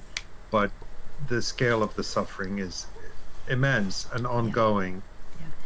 Yeah, and Israel just gets to enact collective punishments. You know, we were talking last week with Jeremy Scahill about how big of a gamble the Palestinian political leadership and the resistance factions were taking by agreeing to release all of the Israeli captives at once, and trusting that that Israel and the international actors would you know, keep their agreements. And of course, what we're seeing now is that Israel wasted no time in starting the sabotage of all the agreements that it had agreed upon. So we're going to be talking to Helena about that coming up. And of course, John later on in the program has a very deep dive history on these kinds of prisoner exchanges and the sabotaging of ceasefires and agreements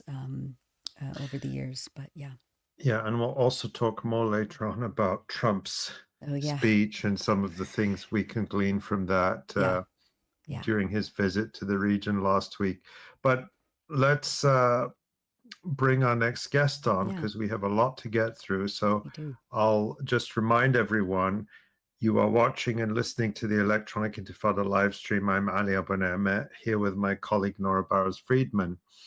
On Monday, U.S. President Donald Trump traveled to Jerusalem and then to Egypt to celebrate the signing of a ceasefire and prisoner exchange agreement for Gaza, which he claims is the beginning of everlasting peace in the Middle East.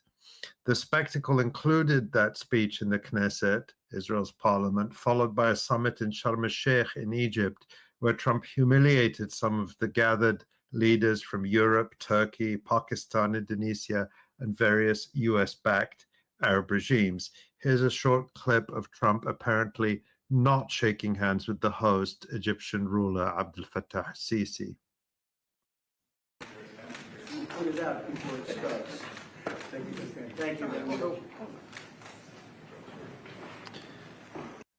And here he is greeting. Yikes. That's one of the most awkward clips I've ever seen of Trump, dude. Holy shit.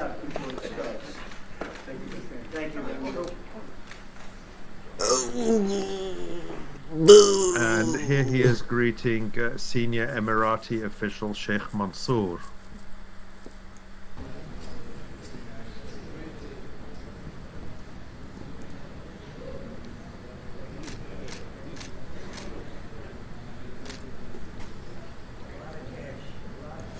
Who the fuck is this neck-bearded creep? Dude cannot grow a beard.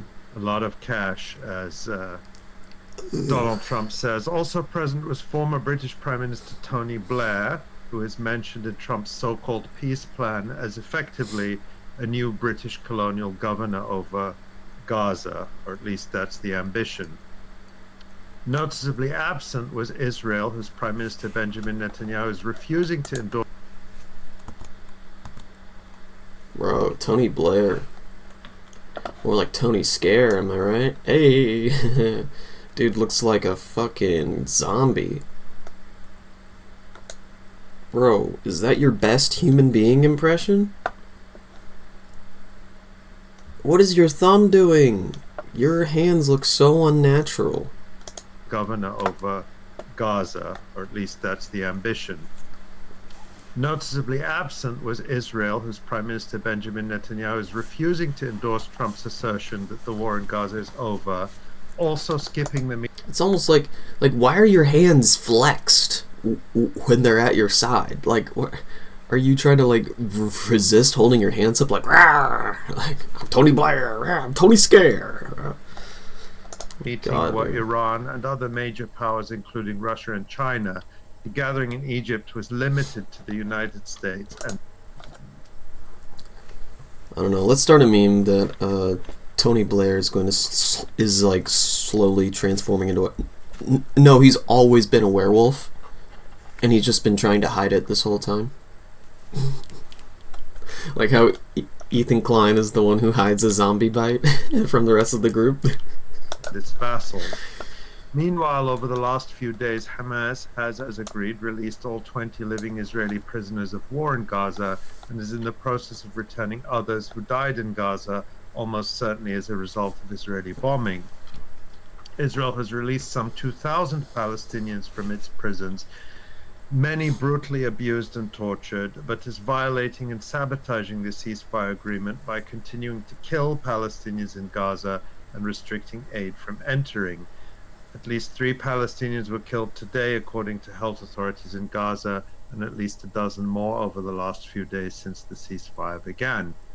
Joining us to talk about the latest developments and what might come next is Helena Cobban. She is a writer with decades of experience and knowledge about the region. I'm going to fast forward with respect to Helena. Educational. Her latest article for the newsletter Globalities is titled Status and Meaning of Trump's Gaza Ceasefire Deal, and we'll talk about that now. Welcome, Helena, back to the Electronic Intifada live stream. Oh, it's always good to be with you and the amazing team that you lead there, Ali. Hi, Helena. Thank you. So, Helena, during his speech in the Knesset on Monday, Donald Trump congratulated Israel on victory. Let's take a look at a clip of him speaking in the Knesset. Can I just say that Nora Barrows Freeman is one of the most pleasant people I have ever experienced. Just a delightful human being.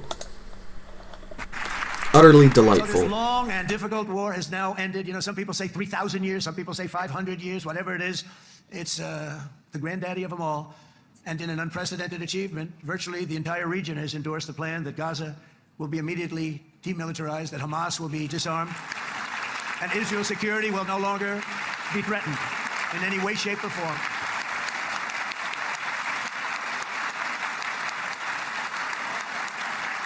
So Israel, with our help, has won all that they can by force of arms. You've won. I mean, you've won. Now it's time to translate these victories against terrorists on the battlefield into the ultimate prize of peace and prosperity for the entire Middle East. It's about time you... All over the place. Oh, you're muted, Ali. So you heard Trump declaring victory there, Helena. What's your understanding of the October 10th agreement leading to the ceasefire, and what has actually been agreed? What did Israel gain, and what did the people of Gaza and the resistance gain or give up in the agreement? First of all, some people are calling this the October 9th agreement, some the October 10th agreement. It was agreed on the 9th, but didn't go into operation until the 10th, when the Security Cabinet of Israel adopted it. So I put it as the 10th, and that was the time at which the clock started ticking on the 72 hours for the return of all the prisoners of war.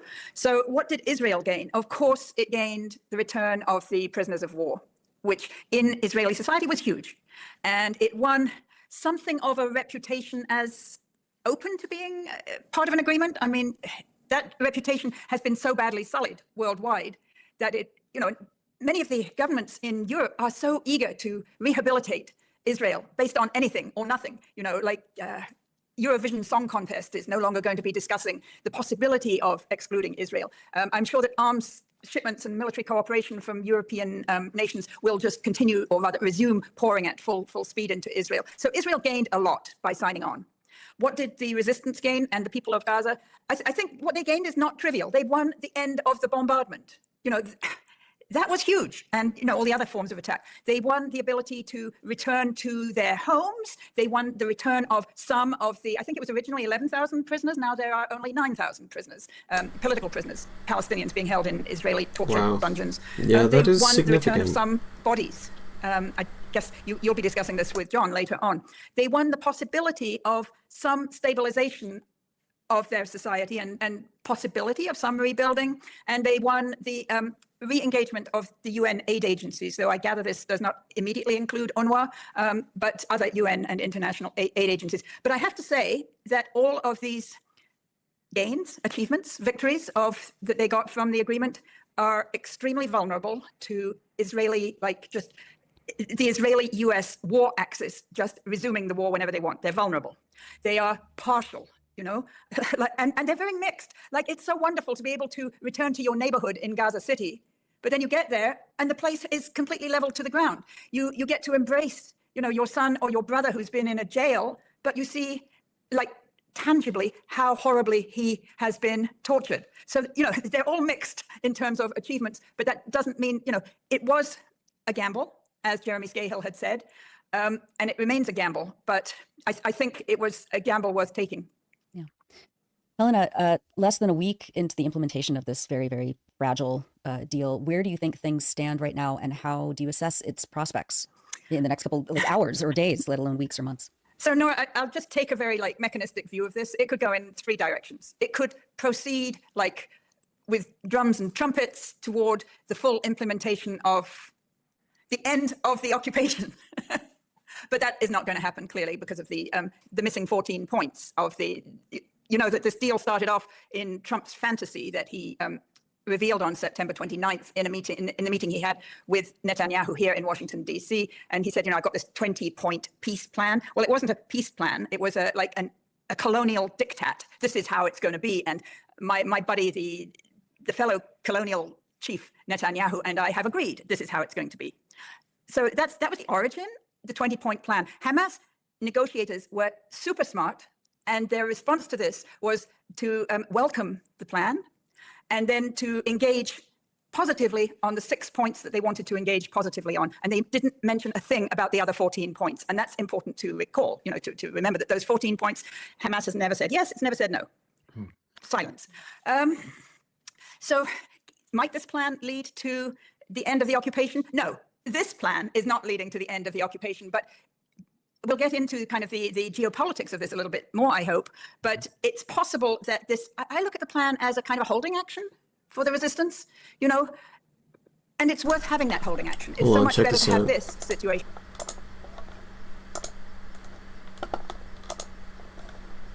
ICE tear gas 27 police officers, superintendent says. Come on, man. It's us. Tomorrow it's you. Come on, man. Y'all know that was. Y'all know that was. Officers arrived on scene. He was saying, y'all know that was fucked up. they met with the federal agents who were out there. The federal agents had deployed chemical agents.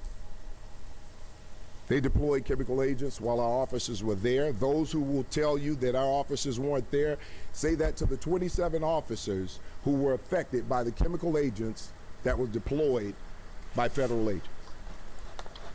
On to your officers and citizens. Finish the sentence. Bro, what the fuck, man?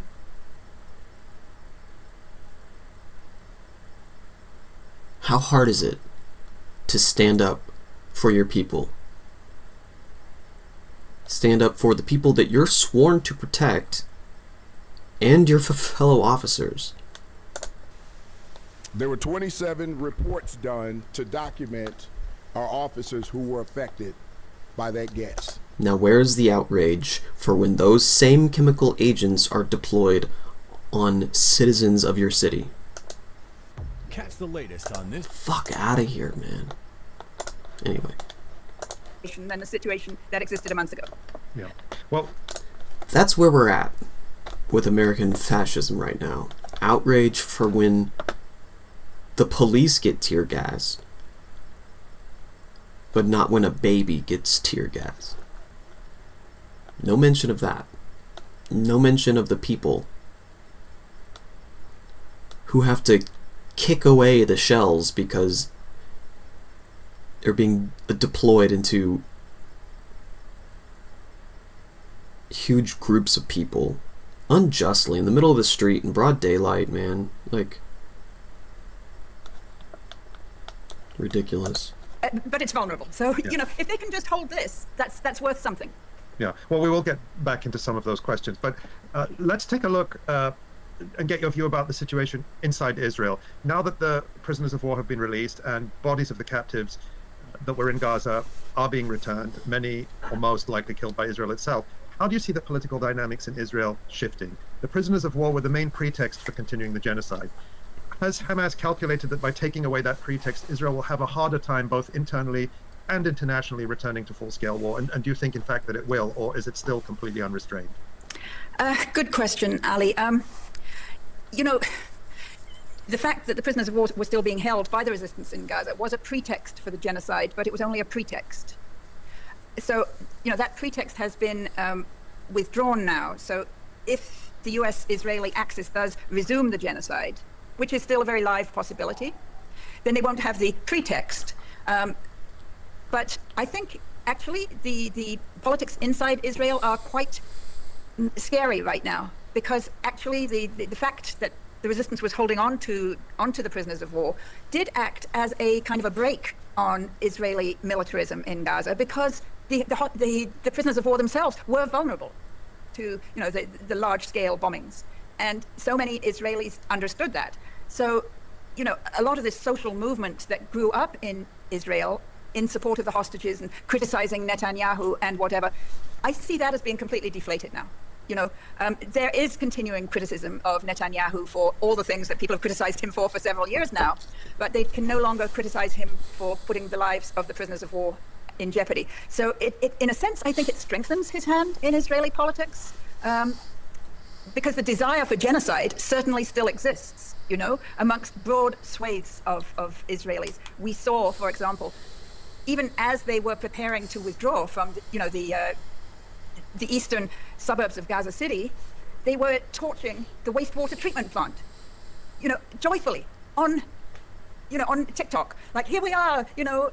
I mean, that is not a minority position in Jewish Israeli society. And those people, those genocidaires, will feel themselves even more empowered now. And of course, I mean, Trump was talking about this, all of the, you know, corporate media pundits and everyone is expecting now that that the resistance is going to agree to surrender and disarm and demilitarize. Do you think there's any chance that this is going to happen?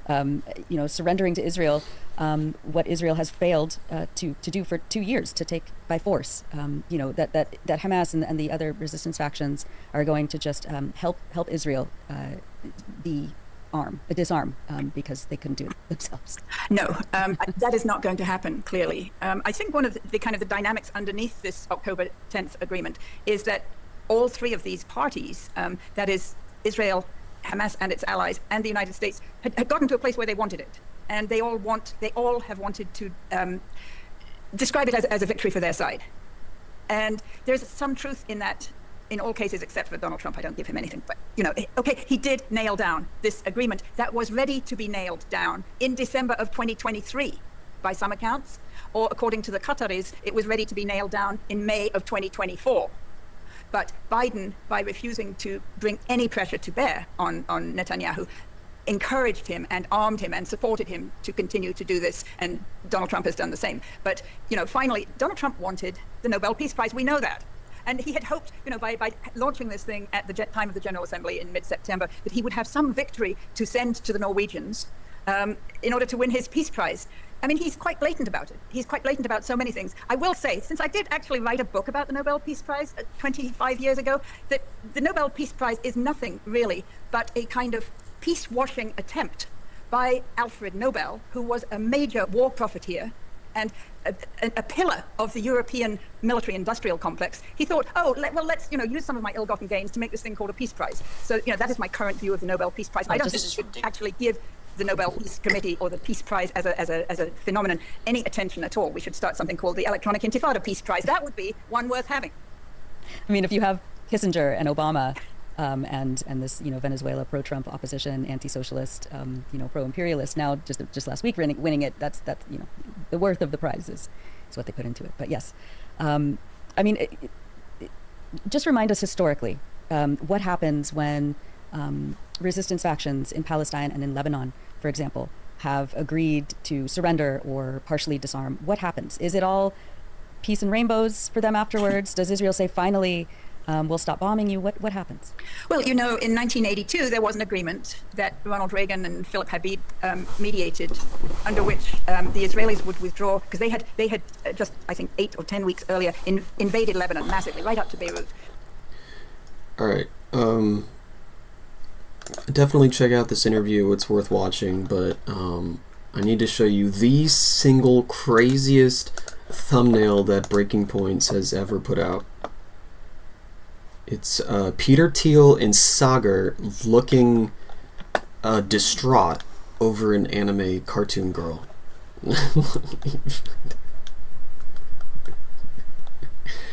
Oh my god. Let me see. I'll put it in watch later. Look at this. Come on, please make it bigger. It's in the bottom right. Does that make the thumbnail bigger? Yeah. Look at that.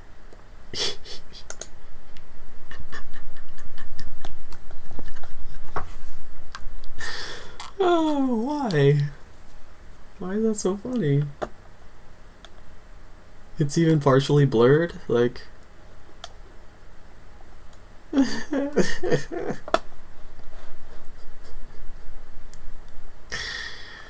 Oh.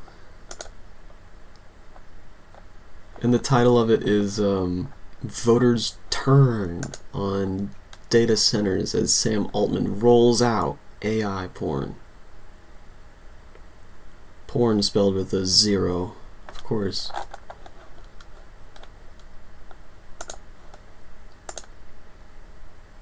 Look how shocked Sagar looks. You want me to watch what? And Sam Altman looking guilty. Why did I say Peter Thiel? Steven Crowder getting wrecked for 34 minutes straight. Pause. So under the 1982 peace agreement, they would withdraw from Beirut and then further to the south. And the PLO leadership at that time, Yasser Arafat, would take all their armed people out of Lebanon. And there were boats, and they sailed off to Tunis and Yemen and various places on the understanding that they had the word of the United States of America for the peace and security of the unarmed Palestinian refugees left behind in the refugee camps of Lebanon. And within 5 weeks, we had the massacres in the refugee camps of Sabra and Shatila. Oh yeah. He died. It's very sad. We're gonna play Dead or Alive after the stream. But this is, the ICE movements are just a continuation. It's like they went back in time and brought back, I don't know. Look at this. The description says, this was 49 years ago. All these racist white kids in this video are 55 to 75 today.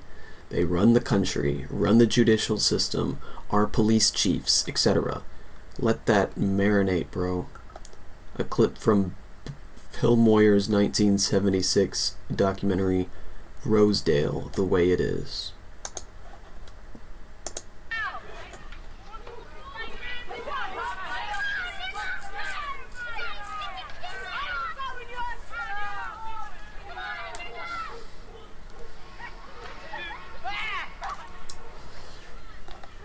Dude, that little white kid was 2 feet tall saying the N-word, dude. What the fuck?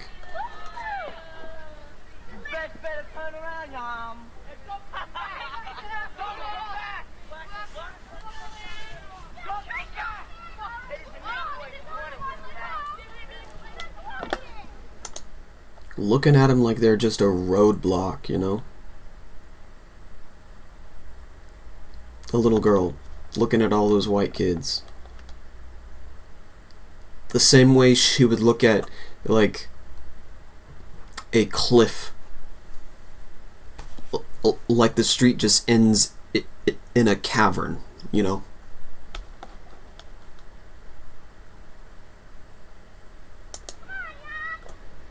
We were riding down this block and these white people start saying, get out of here, niggas. You know, get out of my neighborhood. Don't come to this neighborhood. Then they start hitting on her. Throwing rocks and everything else. Throwing rocks. Because we were in their neighborhood. We went on a bike hike to McDonald's. We didn't mean to bother anybody. We had a nice saw a parade. We saw a gathering. So we went down there to see what was happening. All right. I mean, we didn't bother anybody. We weren't looking for trouble. I never even know people around here were like that. I've never experienced anything like this in my life. What happened to you? Nothing happened to me, but this little boy, short boy about my size, or little short, had picked up a rock, and he was in the front of all these tall honkies. Right? He threw the rock. He tried to hit my sister, but he almost hit me about that much away from me. And I was sure which he had. He hit me with that rock. I would pick up the rock right next to me and hit him right dead in his face.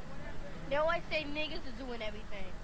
They always say we're doing everything, right? We didn't, every time the white people come down the block, we don't push them out their neighborhood and throw rocks and start hitting them. We don't bother the white people around our neighborhood, but when we get in a white neighborhood, they just push us out.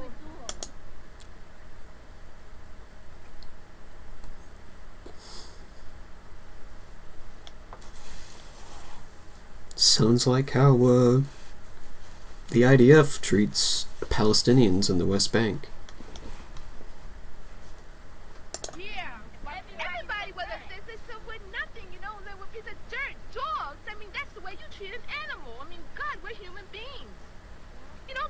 People like that. It's just wrong. Black, white, I don't care. A person is a person. Skin should have no bearing on how you treat a person. That's just wrong. I hate their goddamn guts.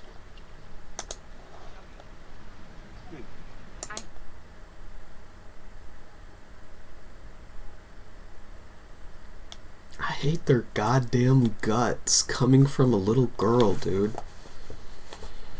Jesus.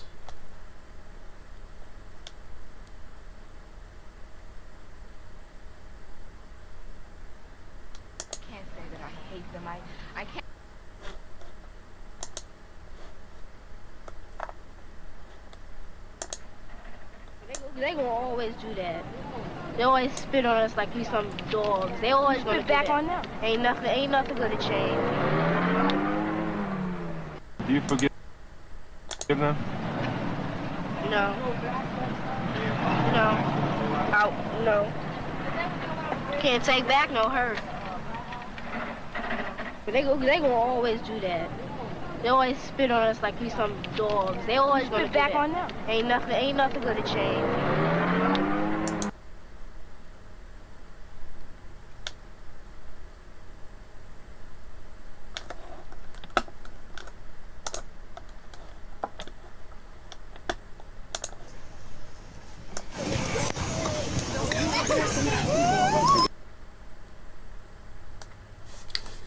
This is from Ben Crump, the same attorney retained by the family of Trey Reed, Damar Travion Trey Reed, student that was lynched at Delta State University in Mississippi.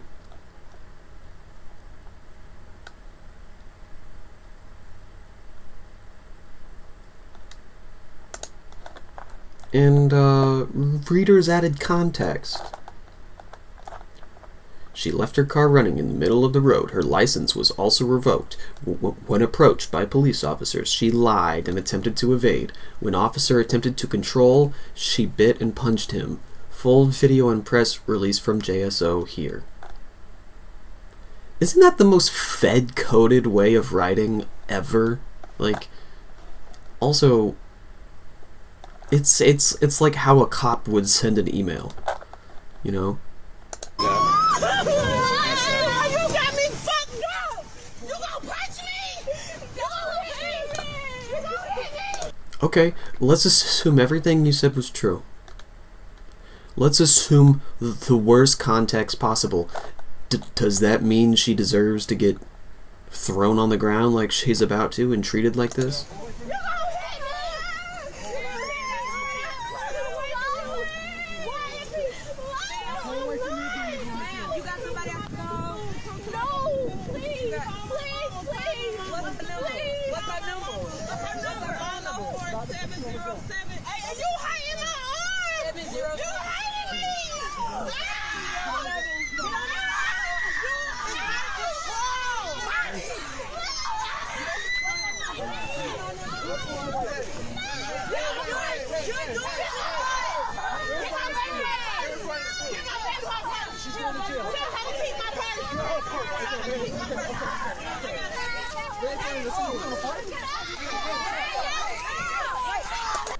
Listen to all the kids screaming and shit. He starts swinging at her.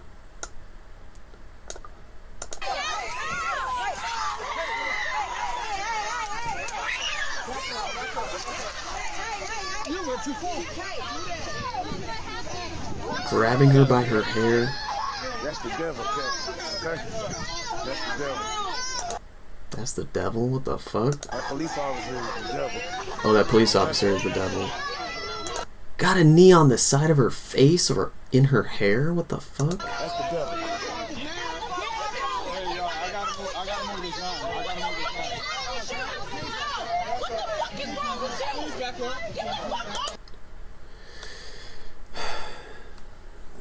How dare you try to pick up your kids without your papers, dude?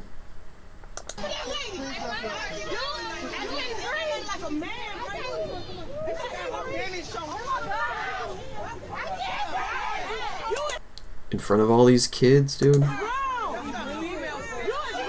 The dude even looks like Derek Chauvin. And then there's all kinds of racist shit that people posted, like, and then look at this. Ben Crump alleges that there is a pattern of and practice of excessive use of force on black people by the Jacksonville Sheriff Office. Remember that guy that just got, like, punched through his car window while he was showing his hands and doing everything? Like, there's multiple people headlights on, first of all, and then there's no rain. It doesn't matter. You're still required to have headlights on. Can you pull that law up? Huh? Can you pull that law up? Yeah, when you step out of the car, I will. Can you call your supervisor? Can you call your supervisor?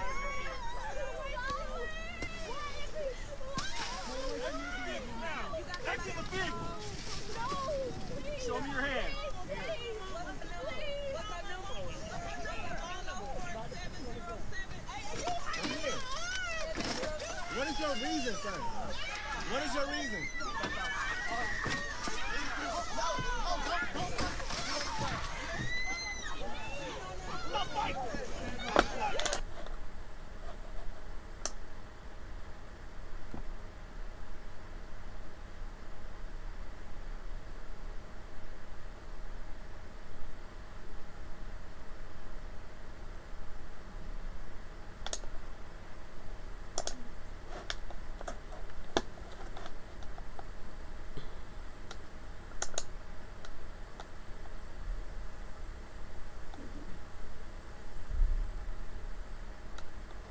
One day,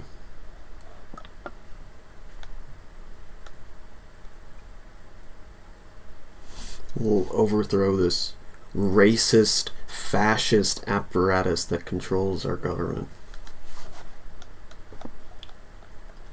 Or that is our government.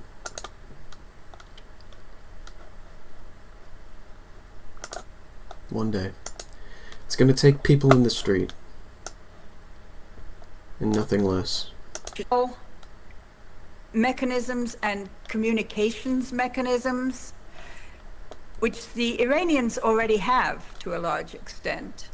We're going to see the extension of that further across West Asia, which will diminish US military power, which has often been based on the US selling like a lot of totally overpriced military junk to GCC countries with the idea that that could protect them. It did not protect the people of the Qatari capital, Doha, when the Israelis chose to come in and kill 6 people there. So things are changing at the international level in many different ways. I think this holding action for the people of Gaza is the best thing that they can do to hold on to what they can of normal life, of restarting, schools and hospitals and rebuilding homes, to hold on to what they can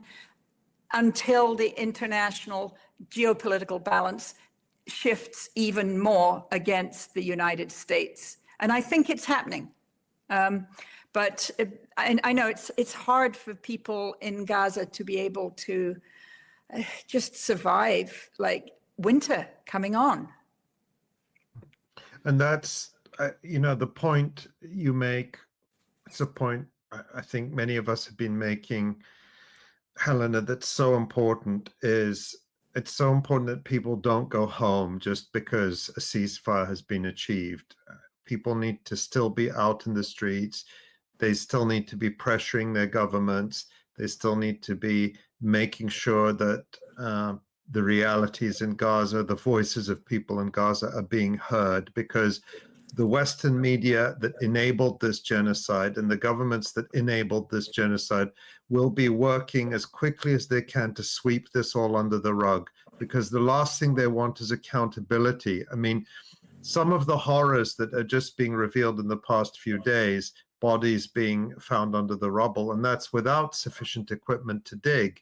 The bodies that have been returned from Gaza, returned to Gaza from Israel, showing signs of torture, people with bodies with garrotes around their necks, blindfolded, or things tied around their necks. I'm not going to share the link to this, but the health ministry in Gaza has actually published these photos on a special site whose goal is to help family members identify them. So I've looked at the photos of these bodies, and they're absolutely horrible.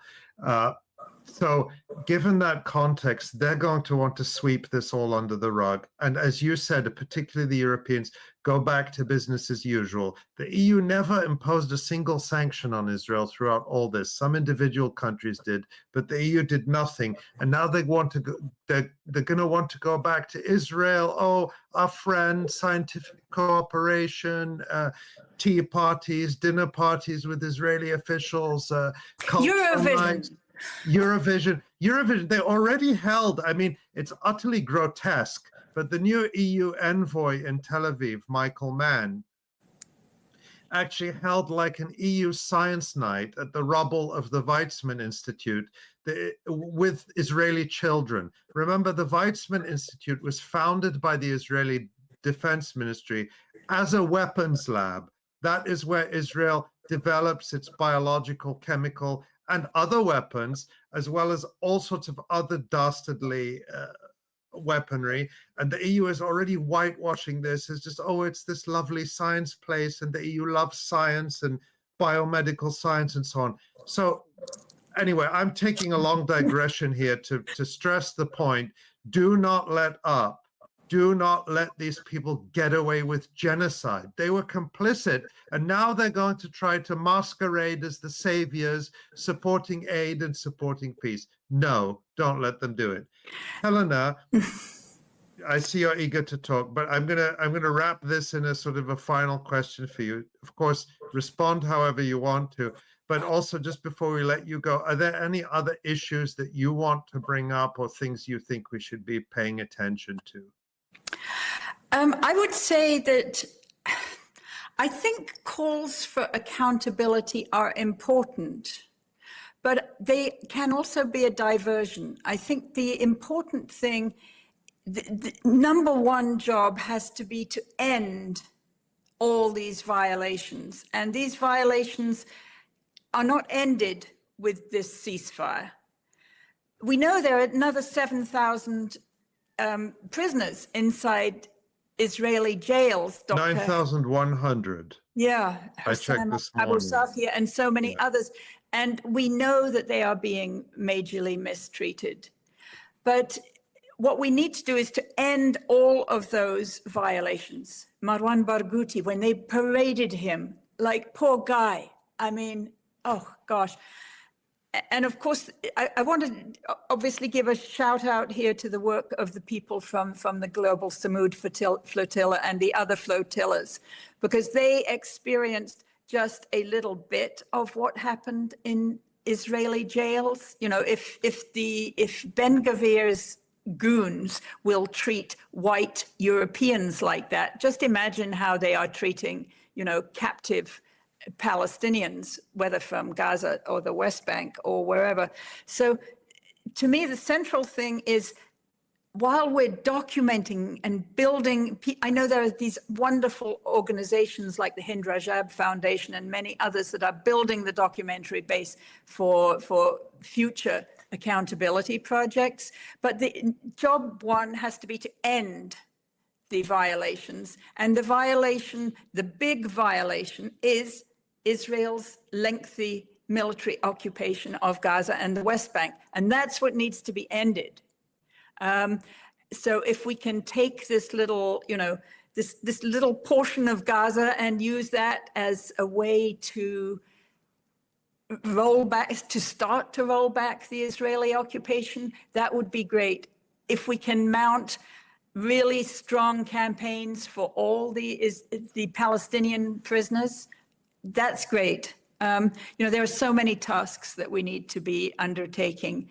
And, you know, I'm just really delighted to be able to be with you guys and talk about this stuff. Thank you so much, Helena. Always there so is good.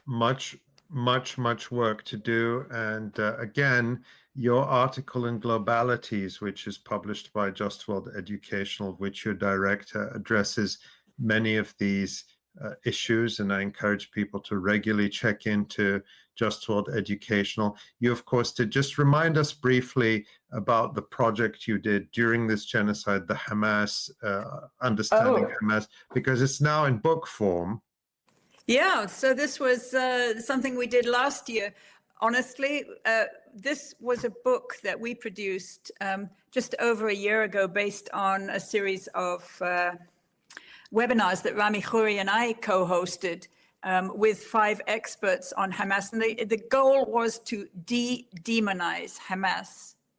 And of course, the demonization of Hamas continues. So I think the book is still a really good resource for people if they want to, you know, understand Hamas better and join us in, you know, demonizing it and understanding it. So yeah, I was pleased to do that. It was funny when we were doing the webinars in spring of 2024, Rami and I were like, oh, but what if there's a ceasefire next week, you know, and should we continue with the project? And here we are, like 18 months later, and the ceasefire has only just, in a very vulnerable and precarious way, been put into operation. So yeah, the book still needs to be used by people who want to challenge the demonization of Hamas. And it's called Understanding Hamas and Why That Matters, and people can find it wherever books are sold, and they can find more about your work and the work of people you cooperate with at Just World Educational. Helena, thank you as always. We'll have you back again before long, I hope, and thank you for all the great work you do to make sense of this situation. Well, it's a long task, but thank you, Ali and Nora and all of your team, because you guys are like, you've just been on it for 2.5 years now. Thanks, and Helena. we'll remain on it. Thank you so much, Helena, for all your work. Ugh, she's always just such a clarifying analyst, and I'm always so grateful for the time that we spend with her. So yeah, thanks, Helena. And there's a lot, you know, it's all a lot to take in, so it's good to have some of that big picture analysis. Yeah, because things remain very dynamic and fluid, just hour by hour here. And let's bring on John. Because, hey, John. Hello. Hello. Excellent Hi, interview, John. as always. Yeah. Helena's great to hear from. Yeah. And, you know, she was talking a lot about the kind of broader historical context. And you're going to be speaking about the specific kind of history of these sort of prisoner exchanges, captive exchanges, swaps, however you want to call it. I don't know, just before we get into it, I'm curious about how you're seeing the vulnerability of this this very fragile ceasefire right now. How are you? Yeah, I mean, I think it's like Jeremy said, it's a gamble, but it's a gamble that the resistance had to take for their people.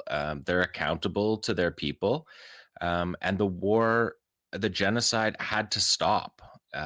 And so they're not in it for their own personal glory. They're representing their people, and their people wanted the war to end. And, you know, they heard that. They took a risk on it. And I think we'll have to just see how it goes. But it's devastating. I mean, Gaza is devastated. It's beyond measure. It's a difficult moment. Broken up by the pure joy of people who were sentenced to death. Beyond measure is not an exaggeration.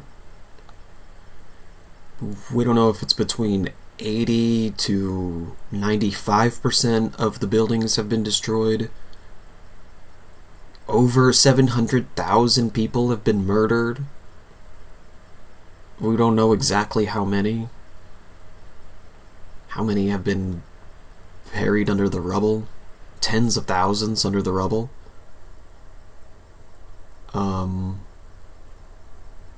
We don't know how many people are going to die of conditions that they develop from the war or the genocide. And it's just the devastation is beyond measure. Not only of the lives impacted, but the lives that never were because of this.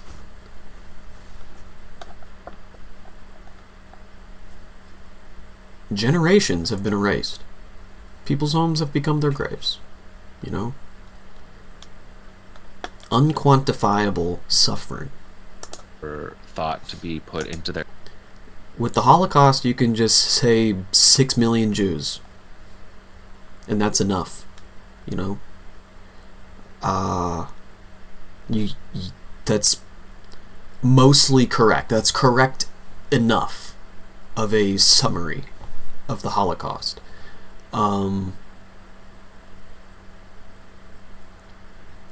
Gaza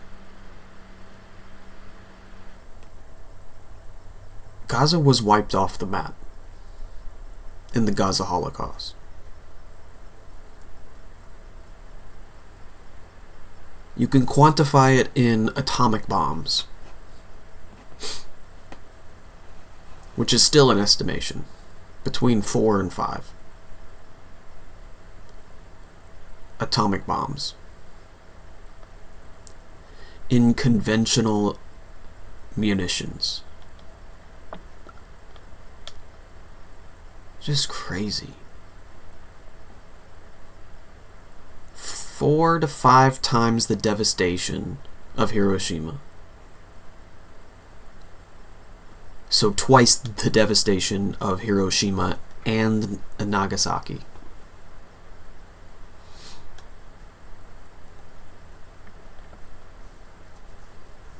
Starvation as a weapon of war. Man-made famine.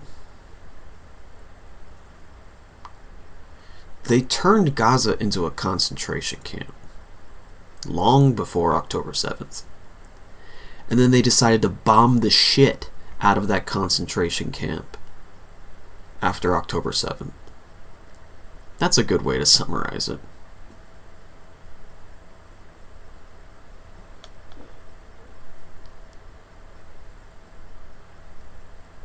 Turned Gaza into a moonscape.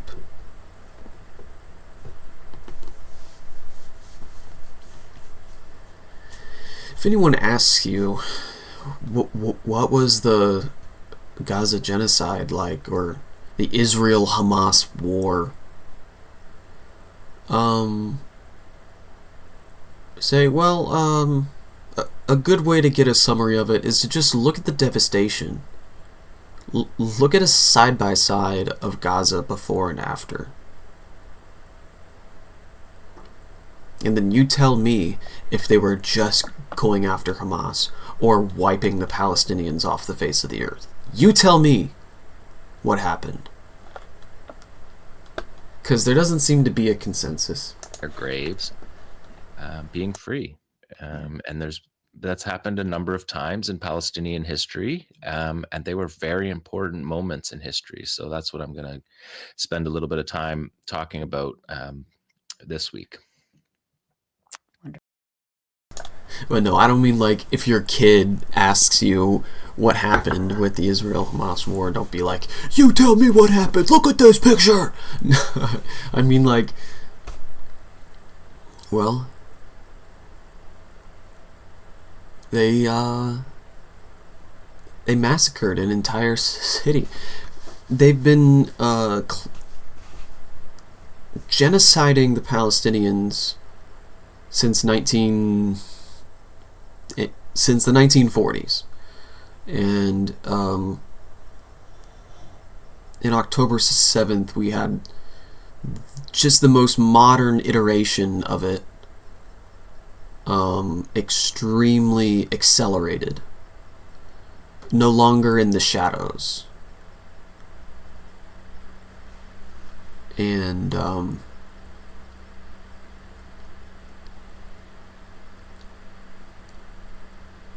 they did genocide as retribution. But in the first couple weeks, it was already an incredibly incongruent response. The first wave of attacks was vastly incongruent.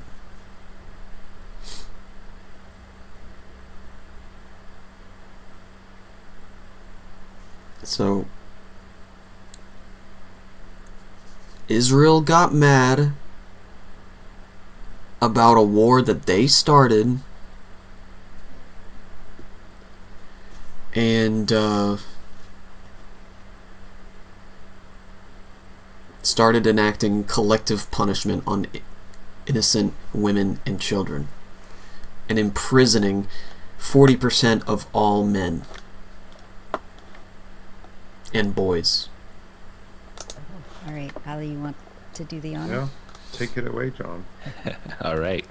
So you are watching and listening to the Electronic Intifada. I am John Elmer. This is the Resistance Report for day 741 of Israel's genocide. It is day 7. Hell yeah, let's of go, the lock third in. ceasefire, and I am reporting this on the 16th of October. I've been starting these segments for the past few months with maps showing the migration, the ethnic cleansing of Palestinians from Gaza City. I want to just show you a picture that's not a map. This is the reversal of those maps that I have been showing you. I hated showing those maps. They're awful maps that in some ways, I think a little bit normalized that driving people out of their homes was somehow for Israel a moral, that they thought it was a legal and a moral cover for the genocide that they were committing rather than an accelerator of that genocide. But this is people crossing back to Gaza City along Al Rashid, the coastal road. And this is the second time we've seen this happen in this war. And I just thought I would put a human face on some of those maps that we usually start out with. On Friday at noon local time in Palestine, the ceasefire went into effect. Immediately, the government stepped forward, civil defense, who has always been there, the municipality. Oh yeah, this is where the buses came through. These are all people waiting for the hostages. All of the functioning of the state all stepped forward immediately after the ceasefire. Most were there through the entire genocide. And Israel...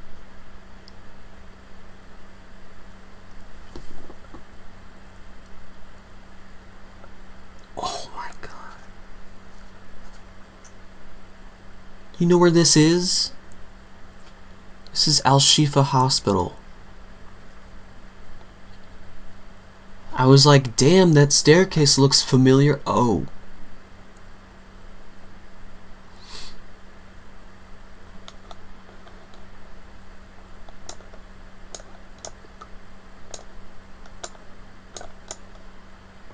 Oh my god. What an incredible photograph, dude.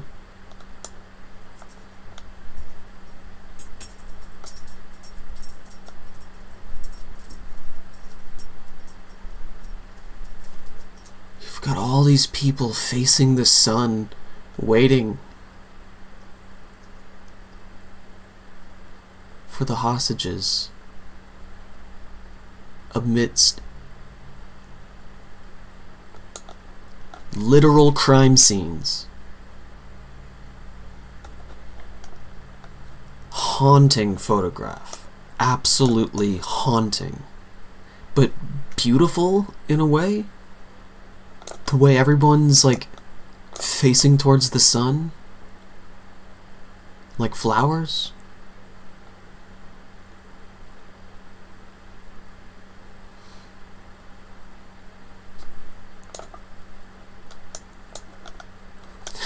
Fuck, this has been a hard episode, man.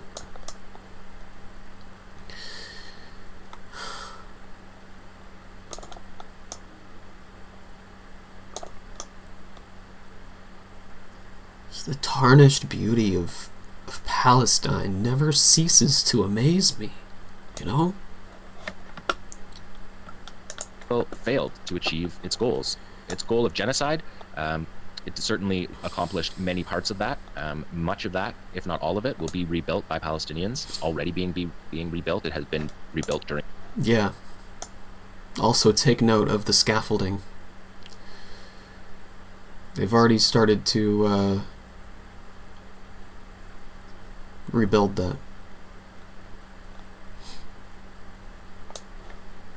In the war itself, the Qassam brigades were not defeated. The government was not defeated.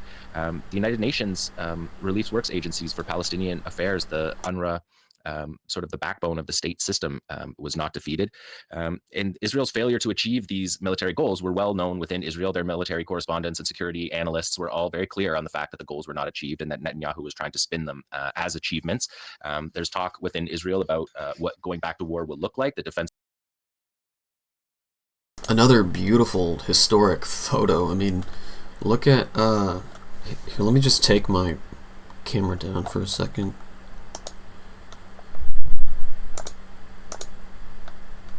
Look at all the people up there. There's just so many people waiting, and like the distortion from the lens flare here, like because he's taking a picture kind of facing the sun. You're not supposed to do that because it makes distortions in the photograph. But look at the sea of people. And we watched yesterday, a bus drove through all of that.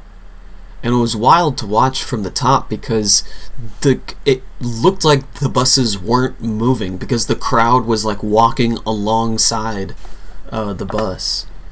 The buses. It was wild. Incredible sight to see. But yeah, I just wanted to point that out. Minister met with the chief of staff to plan for the return to war. But Trump told CNN yesterday if Israel were capable of crushing Hamas, it would have done so already, which I think is a pretty obvious statement. But it's something that we need to keep our eyes peeled for. What we're looking at here on the screen is pictures from Khan Yunis, from the release of the captives, Palestinian prisoners that were released, many of them released from that were bargaining chips that were taken to prison camps for no reason other than that they were in shelters or hospitals at the time the Israeli military raided it. And if you're not seeing the images on the screen and you're listening to this program, we're looking at buses arriving to floods of people. Some people on the ground that day said that it was the largest gathering of people that they can remember in southern Gaza, and it was a moment of joy of the release of these captives. Of course, the BBC reported, and others reported as well, that there was no celebrations allowed, particularly in the West Bank, where there was similar buses and crowds in the West Bank as well. Qassam released a statement about this. They said, "What has been reached in terms of an agreement is the fruit of the steadfastness of our people and the resilience of its fighters, and we announce our commitment to the agreement reached and the associated timelines, provided that the occupation adheres to it. The resistance has always been keen to stop the war of genocide and has sought to do so since the first month." You know, every time I hear the word steadfast translated, I know they're saying Samud.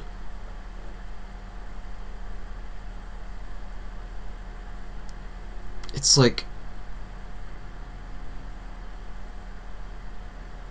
steadfastness is as colloquial a term to a Palestinian the way an American might say all good, you know? Remaining steadfast. Sumud.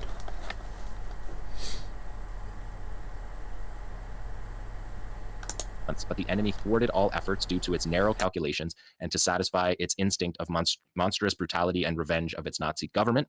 The enemy failed to recover its prisoners through military pressure, despite its intelligence superiority and excess force it possesses, and here it is submitting and recovering its prisoners through an exchange deal, as the resistance had promised from the beginning. The Nazi occupation could not have recovered most of its prisoners alive. The Nazi occupation could have recovered most of its prisoners alive many months ago, as we all know, but it continued to stall and act arrogantly, preferring that its army kill dozens of them as a result of its failed military pressure policy. To our free prisoners, Gaza and its resistance have offered the most precious things they possess and have strived to the utmost of their ability to break your chains.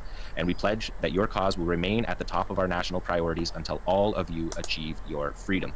So very straightforward messages from Qassam to the resistance. Similar ones I'll show you from Sarai al-Quds coming up. At this exchange, this is the third prisoner exchange of this war. It saw 250 life sentences, prisoners with life sentences exchanged for the 20 living POWs, all soldiers that were returned from Gaza. That's a wild exchange. That's so embarrassing for Israel, dude. You had to give up almost 10,000 hostages and prisoners for 20 guys?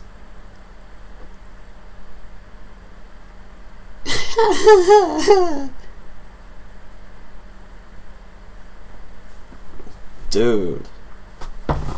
Embarrassed on the battlefield, embarrassed in ratios. Oh my god. Ratios of hostages. That's crazy. Holy shit. And that's not the first time they've done that either. There was one time when there was an exchange of one Palestinian for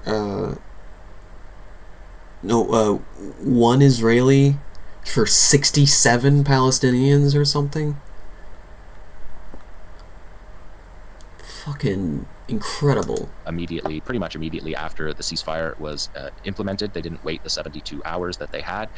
250 life sentences out of 303 prisoners with life sentences. Israel put a veto on many of the key leadership officials that people had hoped would be released. Marwan Barghouti, Ahmed Sadat, principally the leaders of Fatah and the Popular Front for the Liberation of Palestine. Marwan Barghouti, always sort of touted as a reasonable leader should there be ever free and fair elections in Palestine. The prisoners' media office confirmed that 3,985 Palestinian prisoners were freed in the exchanges of the Flood of the Free.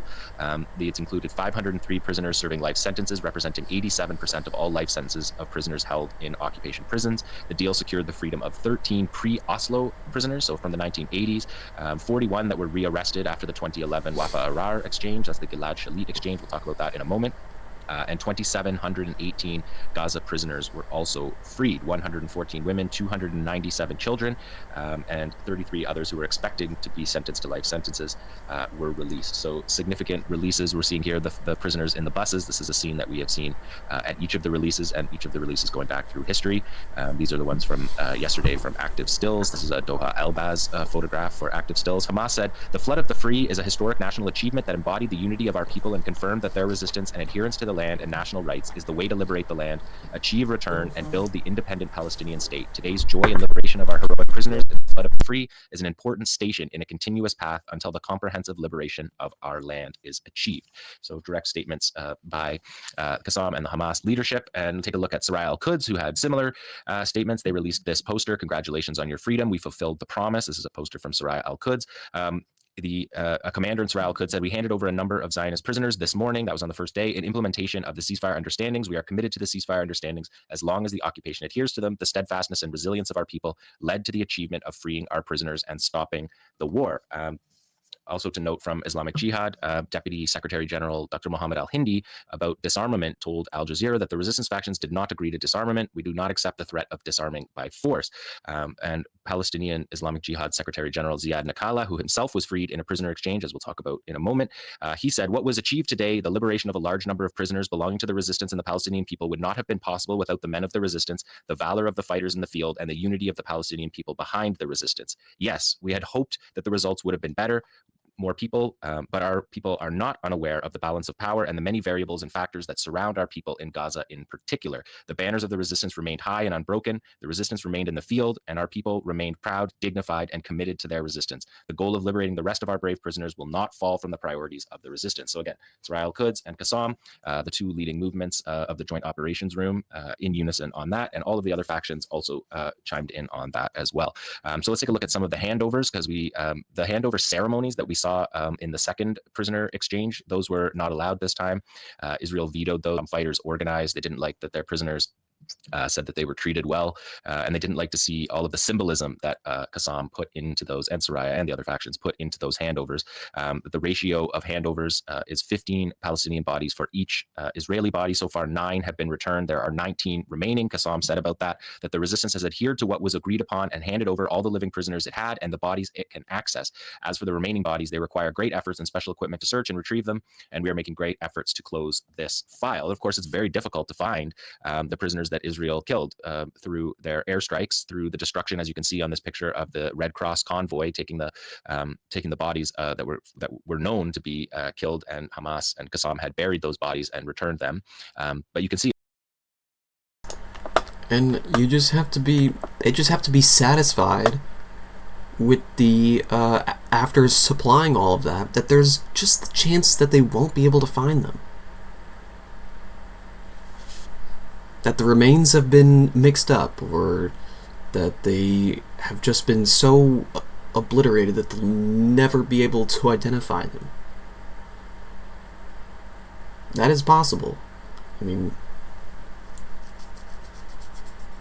all around is just total destruction. And so these 19 Israelis that you're going to hear about in the news a lot in the coming weeks, just remember that there's 10,000 Palestinians under the rubble as well that cannot be found. And the prisoners that were killed by Israeli fire were killed in buildings that dropped on top of them. They were killed in tunnels that were bombed and had buildings dropped on top of those tunnels. It's a very difficult process to get them out. We can see in this next slide, the Qassam Shadow Unit was out again in the streets for these handovers. You can see the patch on the sleeve of that Shadow Unit fighter there. We can keep looking at these Shadow Unit pictures. There's a bunch from this handover that you can see. We saw the Shadow Unit in really in its most public form during the January handovers.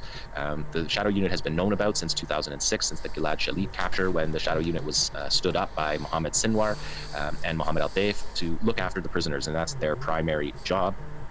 And they executed that job flawlessly. No prisoners were found, despite the $5 million offered by Netanyahu. Nobody in Gaza turned over the locations of prisoners. So the Shadow Unit has a moment to be acknowledged here. And if we look at this next poster here, Qassam has done that. This poster released by Qassam the other day says the Shadow Unit's unknown fighters, with their efforts, the promise was fulfilled. The promise is, of course, the promise to return the prisoners. Qassam said in the statement, a deserved salute to the unknown soldiers of the Shadow Unit who maintained the enemy captives over 2 years of Al-Aqsa flood under extremely complex conditions and exerted their efforts and blood for this until the resistance's promise of freedom for our prisoners was fulfilled. The Shadow Unit has been known in Gaza for most of the last decade and a half, although their logo was released in 2016 for the first time, acknowledged after the 2014 war, when 2 more Israeli soldiers were taken into Qassam captivity. If we take a look at these, this is from the second exchange. People remember this. This is the Shadow Unit returning Israelis in captured vehicles from October 7th that were taken from an Israeli military base. And these kind of symbolisms that we're seen in Israel, because in Israel, they don't watch Gaza, but they did watch the handover of Israeli captives. And so all of Israel was watching this, and they immediately noticed these symbolisms, like that truck was taken from an Israeli military base. That's an Israeli military truck. The Shadow Unit soldiers themselves were carrying captured Israeli weapons, Tavor rifles that were captured from Israelis on October the 7th. So this is from the second exchange. There's a couple more shots of the Shadow Unit during that exchange that you can see. And Tarek Azoum, who you saw in Nora's report, talked about these. This is in the second exchange in January of 2025. That all the Al Jazeera reporters were waiting. Everyone was waiting for the captives to arrive, and Tarek Azoum said that the cars emerged out of nowhere. So these guys are able to execute these operations under the strictest eye and still be able to effectively protect the prisoners' lives, take care of them. They eat what we eat is their motto. And they're very good at what they do. The captives, the entire Israeli and American and British intelligence and surveillance forces were trying the entire time, round the clock, to find these captives, and they were unable to do that. And the job of these Shadow Unit soldiers, they take very seriously, because ultimately, as we saw in those early pictures, what the Shadow Unit protecting the POWs does is exchange them for Palestinians who would otherwise return to Palestine in coffins. That is the goal of life sentences, that they never return. And so these Shadow Unit soldiers are effectively bringing people back from the dead with these operations, and the capture soldiers and then taking care of them in a small place that has the most surveilled piece of territory on earth, unable to find them. And that was the case with Gilad Shalit in 2006 as well. Israeli State TV in the second exchange commented, how many Hamas activists were tempted by the Israeli offer of $5 million for information on any prisoner during the war? The answer is zero, a complete zero. You don't need extensive experience in Hamas affairs to understand that they will not sell their prisoners for money. So this is the kind of tone and tenor of the second exchange that made Israelis block this from happening this time. So we didn't see those exchanges. This is the logo on the shoulder of one of the Shadow Unit soldiers when he's getting the command from the senior leadership to release the captives. And there's one more that shows the logo that was released in 2016 that you see there on the screen. For people who can't see, it's a fighter, and it says Shadow Unit underneath them. Those are the same logos that we saw on the armbands of the soldiers. But let's talk a little bit now about the history of these operations to capture Israeli soldiers. The most famous one, recent famous one, was in June 2006, and we have a mural here to show you from Jabalia that shows the captured Israeli tank gunner Gilad Shalit, who was captured at Kerem Shalom on the other side of the boundary between Rafah and southern Israel, and he was captured in a cross-border raid, the first Qassam cross-border raid in June 2006. And I'm going to read you a little bit from the news report, a wire story from the time that captures the operation at Kerem Shalom. The attackers surprised Israeli forces when they appeared at first light through a tunnel in open ground 300 meters inside Israel. The fighters went down through the tunnel, came up behind the Israeli military position, and attacked from the back. They split into 3 groups, launching simultaneous attacks on 3 Israeli defensive positions. I mean, that they say it's defensive positions, but they're obviously offensive positions perched on the border. They blew the tanks' back doors open with RPG fire and tossed grenades inside. Of the 4 tank crewmen, 2 of the tank crew died, and 1 was severely wounded. When the Israeli soldiers went to that tank, they found the 2 dead soldiers and 1 severely wounded, and knew that another had been taken captive. They immediately crossed the border into Gaza and launched a war to try to get Gilad Shalit, the tank gunner, back. There you see him in that mural. And the point of that mural that you see on the screen, where we see Shalit on the left as a 19-year-old soldier, on the further to the right, you see on his nameplate, it says 2036. And it says, Zionists, we will not get bored. Essentially, we are patient. The prisoner file is so important that they will hold a prisoner for 30 years if you don't meet the price that the Palestinians put up for the fighters. And also, it's worth noting that I'm just covering the Palestinian prisoner releases, but a few weeks after the Shalit operation that was carried out by the Popular Resistance Committee,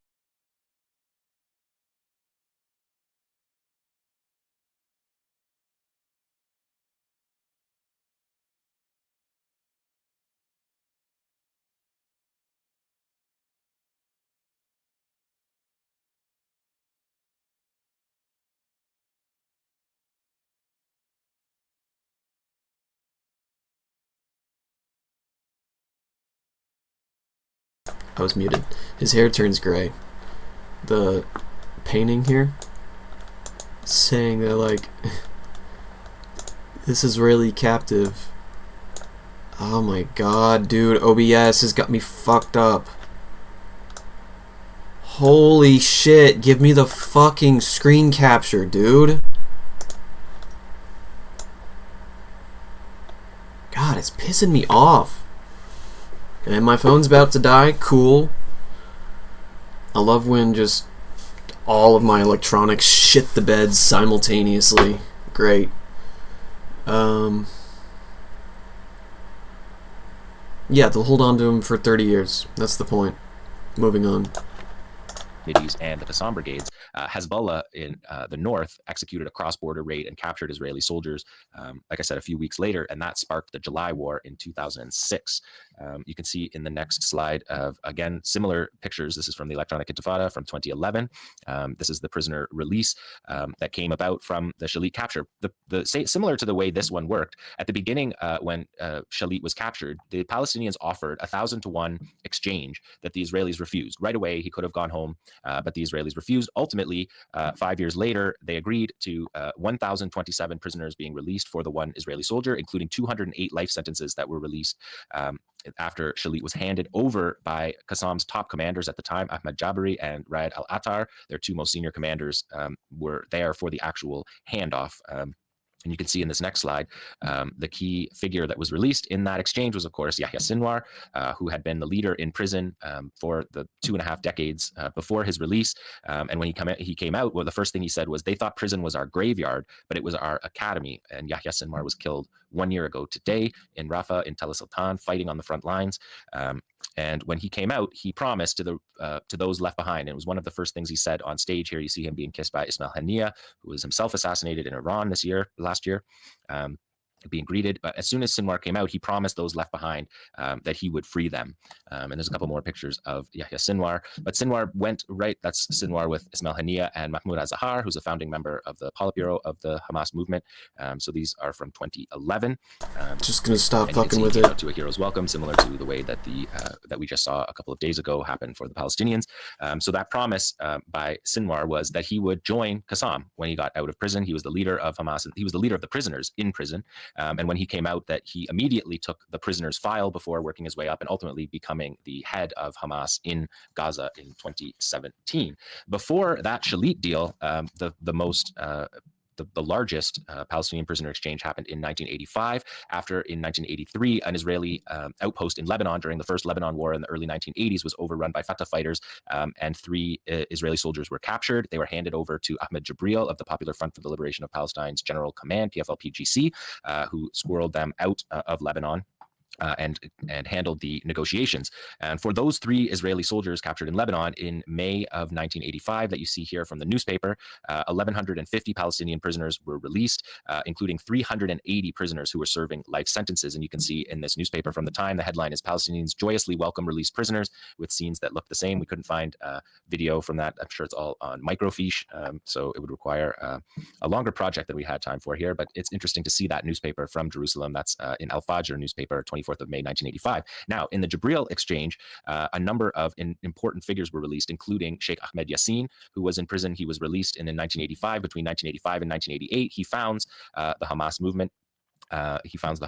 Also released was Ziad Nakala, who took over the lead of setting up Saraya al-Quds in the Gaza Strip under the orders of Fatih Shikaki, who was the leader at the time of Islamic Jihad. And Ziad Nakala is now the General Secretary of Islamic Jihad, and we have watched on this program, in this section of the program, for the past 741 days, Saraya al-Quds fight and defend Gaza in those in this genocidal war. So there's still a lot of history to be written about who was released this time and how this moment in the battle will shape the future of Palestine, and that story will be written another day. But it's worth noting that Mohammed al-Deif said on October 7th that we can change the course of history, and that was the plan with October 7th, to change the course of history.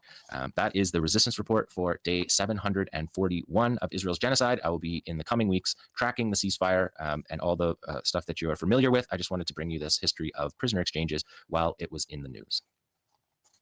Thank you so much for that history lesson, Professor John. There's been just a quick comment, maybe. There's been, a lot of back and forth. Helena was talking about this, the question of the release of Marwan Barghouti and Ahmed Sadat.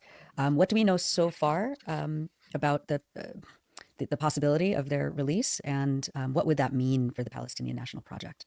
It was vetoed. Israel had a list of 25 names on it that were non-starters for negotiations, and Palestinians pushed on that for the entire time because the release of those figures would be very significant, especially Marwan Barghouti, who has the capacity to unify the Palestinian political milieu, and Ahmed Sadat, who's in prison for an assassination operation that his fighters took, but he did not take himself. And he has been in prison since the beginning of the Second Intifada. It would have been significant to see those leaders released. And I think that, in the same way that Ahmed Yassin was released, it creates an image of victory. But more than that, it's the cadre that set up the next stage of the struggle for Palestinian liberation. The release in the Ahmed Jibril release in 1985 was a key stepping stone. Those fighters released became the main pillar, or one of the main pillars of the cadre that launched the first Intifada in Jabalia in 1987. And so those are very significant moments. The Shalit deal with Sinwar, you can see the history that was set in motion by that release. We can see it today. And so these are very important moments that Israel's very aware of. They try to make laws against negotiating for prisoners after each of these prisoner deals. They drag their feet on them like they did with Shalit for 5 years because they know the significance of them. And that is the reason. And it's in some ways the resistance not forgetting their fighters left behind is kind of the opposite of what Israel had shown us for the 741 days before this week, where they did leave their people behind, and they went about prioritizing genocide and destruction and killing and making TikTok videos of it over bringing their soldiers home. So I think it shows the juxtaposition between the two movements for sure. Yeah, I have just a couple of comments on this. One is, and thank you, John, for that extraordinary history and presentation. I think it's so important to recall how central prisoners are in the Palestinian struggle, and it was the worsening treatment of the Palestinian prisoners before October 7th, the deliberate cruelty by Itamar Ben-Gvir, on top of the already very cruel and harsh torture-like Israeli prison conditions that have been documented by Palestinians and human rights organizations for decades. But Ben-Gvir made it considerably worse, and deliberately so. He would gloat about, denying the prisoners bread, denying them showers, really denying them basic health care, denying them dental care.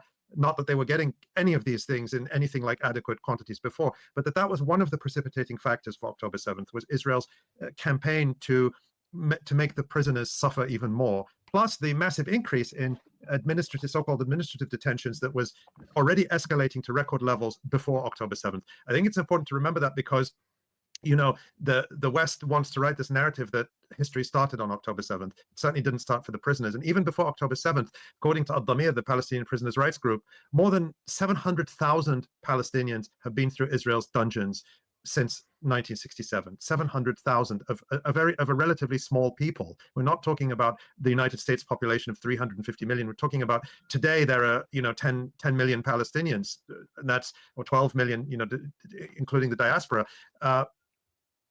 in that range. The point is, a huge number have been incarcerated. I think I want to say something about Marwan Barghouti, who has this very symbolic importance. And I said this a little bit earlier this morning on speaking to our friend Jeremy Scahill on Dropsite News. There's really two Marwan Barghoutis, if you think about it. There's Marwan Barghouti, the human being, who is being subjected to harsh treatment, worsening treatment by Israel. There's been a campaign to make him suffer even more, as there has against other prisoners, and that absolutely has to end, and he should be freed. And I believe that the negotiators would have gone as far as they could to try to get those high-profile prisoners out, and I wouldn't second-guess them. They must have concluded that that was a bridge too far, and it wasn't going to happen, and they weren't going to prevent the rest of this agreement from going ahead, the release of the other prisoners, and first and foremost, an end to the genocide. So they made that call, and I wouldn't second-guess them at all. But there is Marwan Barghouti, the symbol, and people project all sorts of things onto him that I think are unfair to project. For some people who are not necessarily supporters of Palestinian liberation I'm trying to find a polite way to say this, but you have a lot of liberal Zionists who see Marwan Barghouti as their hope, not necessarily a hope for Palestinians, but their hope as someone with this tough image and the credibility, having spent so many decades in Israeli prisons, that he would be the one who can come out and make concessions to Israel and force them onto the Palestinian people. And they're very explicit about that. That's why there has been sort of a liberal Zionist movement demanding the release of Marwan Barghouti. And on the other hand, you see people say, oh, Marwan Barghouti is the non-Hamas guy who can come out and crush Hamas in an election. So they see him as another tool for fighting the resistance, because again, he has this credibility. And now Marwan Barghouti hasn't come out and said he'll do any of this. This is what people are projecting onto him. And so I think we have to be very aware of these political narratives around Marwan Barghouti that are not necessarily fully in line with support for Palestinian resistance and liberation. And depending on the perspective you come from. And I just think we have to separate that from Marwan Barghouti, the man, who, like any other Palestinian political prisoner, should be freed now, and we would like to see him freed as soon as possible, aside from any political projects people are trying to dragoon him into with or without his consent. Right, and his legitimacy comes from struggle. His legitimacy comes from the Second Intifada, from arming the Tanzim in the Second Intifada, from using the weapons of the PA to fight against the Israelis in the Second Intifada. And in terms of reconciliation, he's agreed by Hamas that he is the man for reconciliation. He agreed to it in prison with the prisoners' document, a necessary step that has to happen within Palestinian society to unify the political division that has been created. But reconciliation isn't about this personality or that What's up, personality. It's not that Marwan Barghouti can produce a reconciliation that someone else can't. Reconciliation has to be based on principles. I know this is we're straying a bit from the topic, but reconciliation isn't just about goodwill. Let's all just get along. The reason there is a fundamental division between the Palestinian political factions, and this has lasted now for almost 2 decades, is very simple. It's because one side is committed to resisting Israeli military occupation, and the other side is deeply committed to collaborating with it against the Palestinian resistance and against the Palestinian struggle. And you cannot have reconciliation between collaboration and treason on the one hand and resistance and steadfastness on the other hand. It's impossible. That's why every effort at reconciliation, so-called reconciliation, has failed. You remember all the hullabaloo in Beijing a year or 2 ago, and all the Palestinian factions went and they signed on to the umpteenth reconciliation document. But as long as the PA and Fatah remain deeply committed to what Mahmoud Abbas calls sacred security coordination with Israel, not,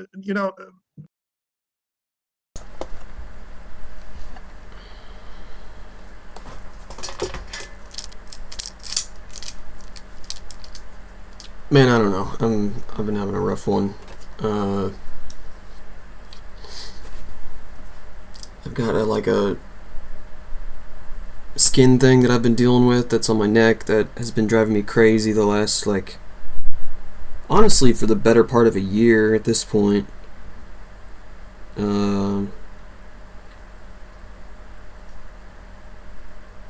I don't know, today's been like completely off schedule, and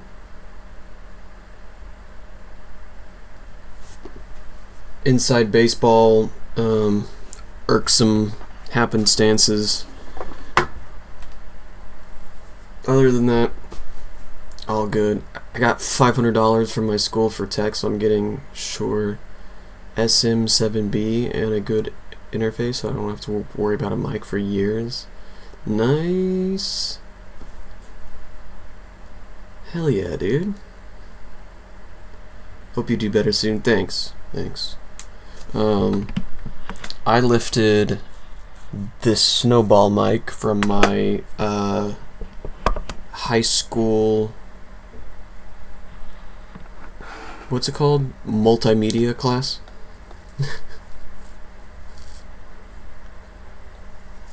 So this microphone is as old as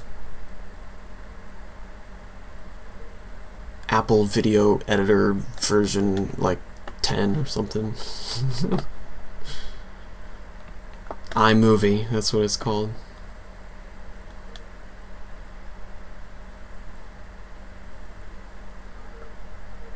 Yep.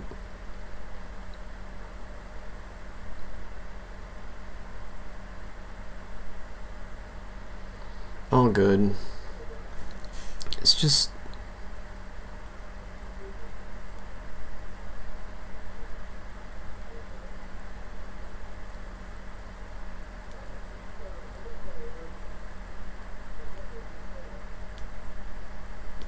yeah.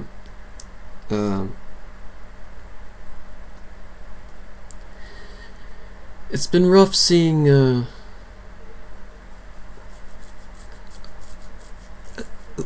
Shure SM7B came out 2002 and is still like the standard. Oh shit.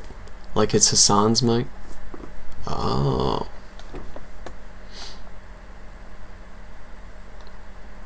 Yeah, I guess the technology hasn't really evolved much, has it? We pretty much have microphones figured out.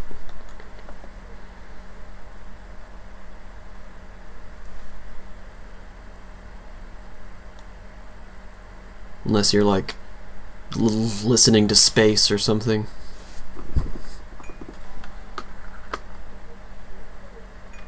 But even with the best microphone Hassan can get his hands on, it still cannot stop the garbled mess that he puts out while he's eating and trying to talk at the same time. Like, bro, get some better mic etiquette. Like, you're only better, you're like, a craftsman, you know, poor craftsman blames his tools. Like, well, what if the tool is perfectly fine, you know, and the craftsman is on some bullshit? Sorry, I have rage quit listening to Hassan, Cumtown. Dude, Cumtown, they are snorting cocaine into their microphones, dude. It's unbearable to listen to at times. But yeah. But he's not like taking performance enhancing drugs to be funny. He's literally just eating, which is something that you can do off stream. Like, it's, Will Shure is just goated. Before the SM7B, the SM7 was the standard up until 2002. It came out in 1973.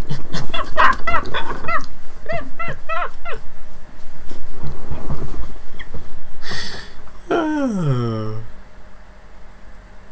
Got me sounding like a windshield wiper. Oh man.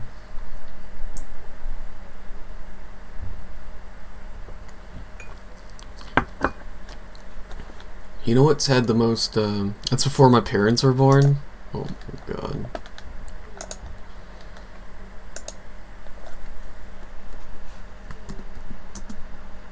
IBM storage, from, I think it's 1969.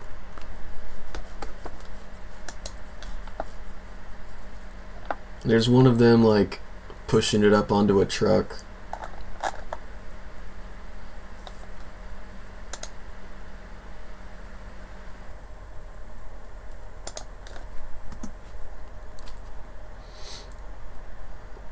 I think it was just megabytes. Yeah. This is a 5 megabyte hard drive in 1956.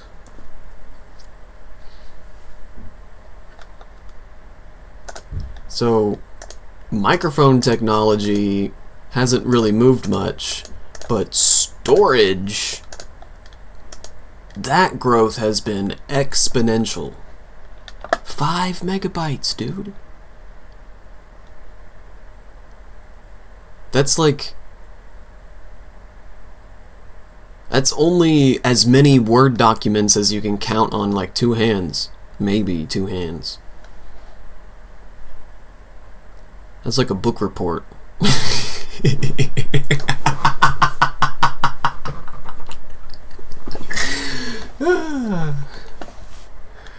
They're loading a book report onto a truck. Oh, man.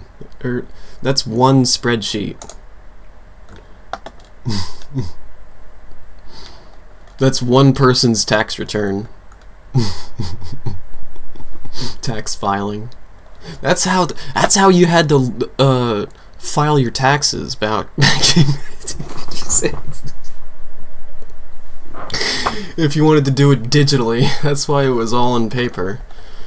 Because if you wanted to do it digitally, you'd have to literally have like a giant...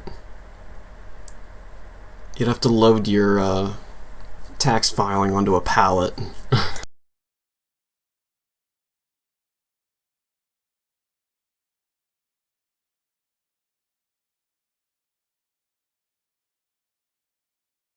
Neither Marwan Barghouti, nor the Prophet Muhammad, nor Jesus Christ can bring about reconciliation. Either one side has to give up its commitment to treachery and treason, or the other side has to give up resistance.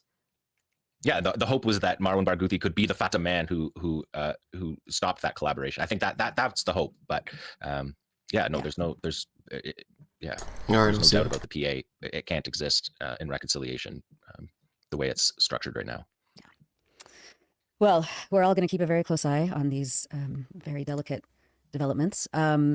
Meanwhile, I know, Asa, you've been watching, you watched the whole of the Trump speech, and you wanted to kind of unpack some of the details in these political... Yeah, exactly, if that's at all possible when you're dealing with him.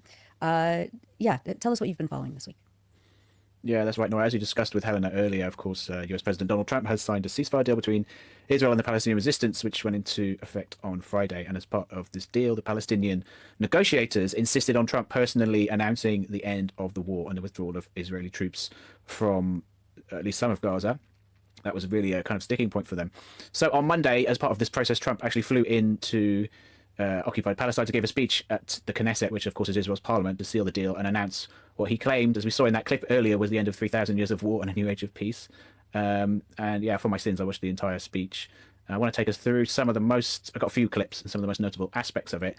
But in summary, it was, as you would expect, a fawning tribute to Israel's genocidal leaders.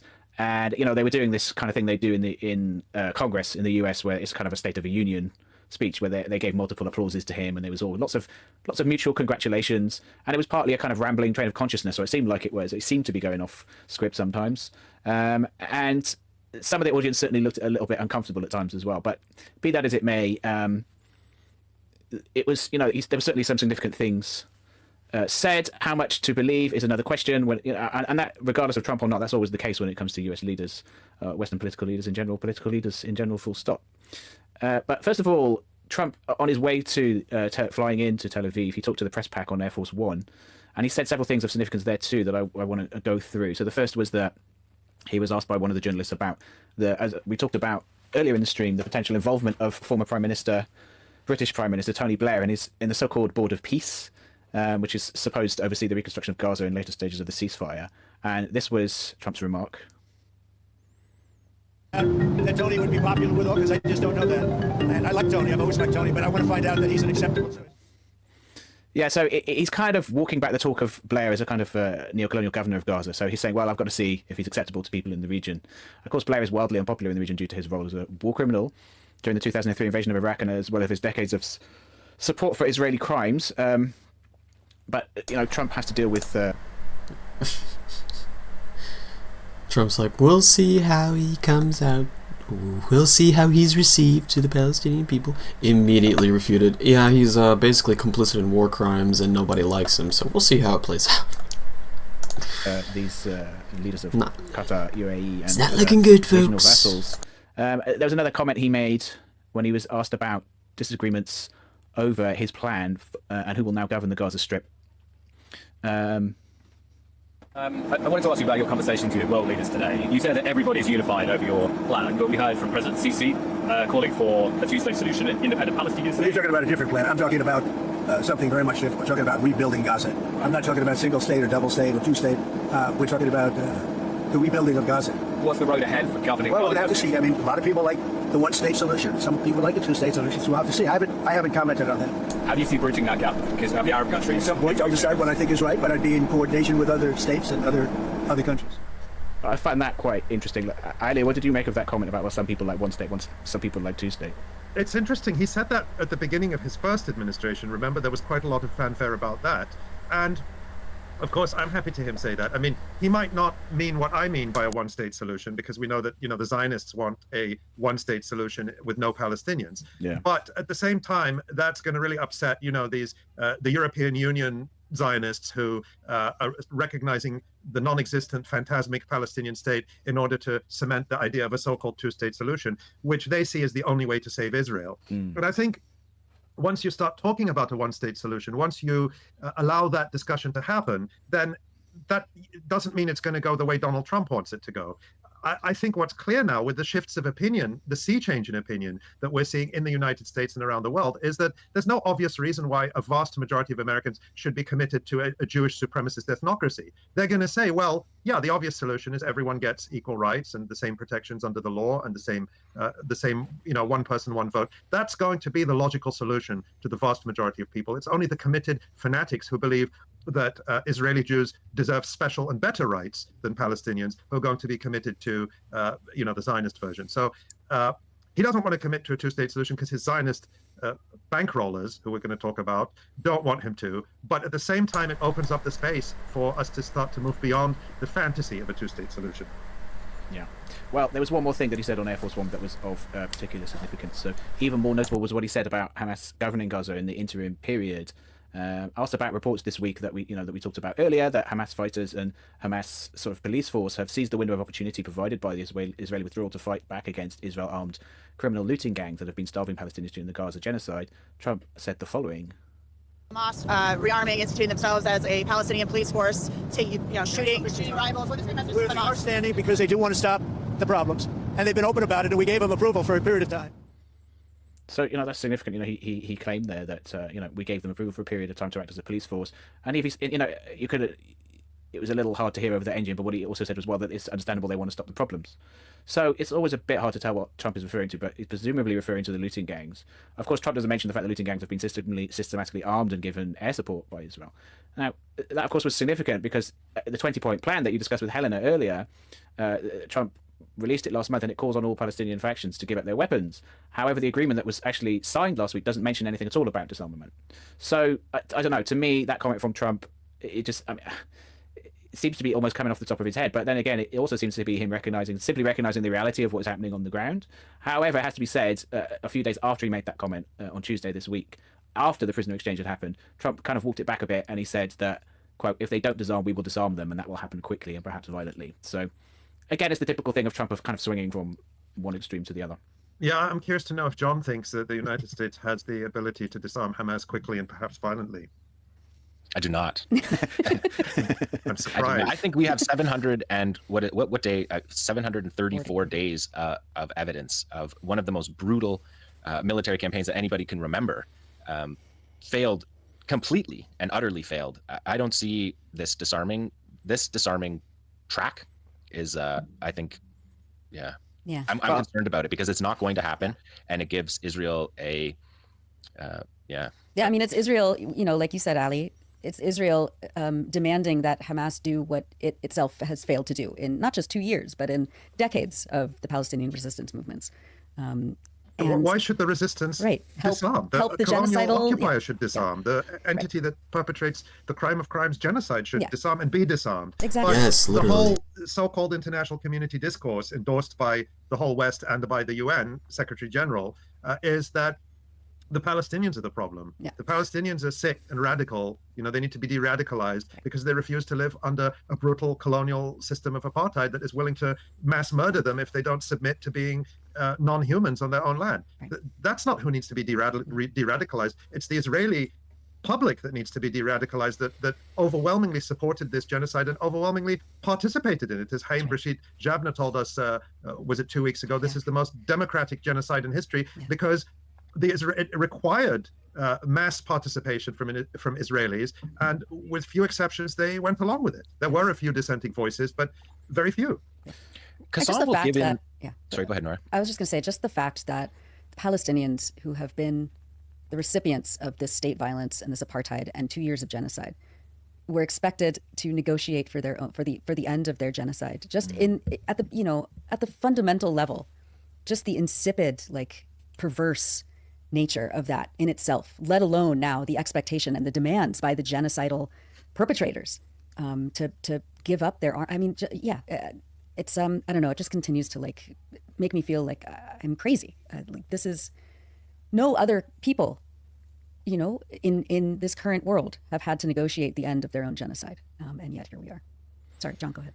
Well, I was just going to say that Qassam will give up their weapons to the Palestinian National Army, which they effectively are operating as and have been from Gaza for the past 2 decades.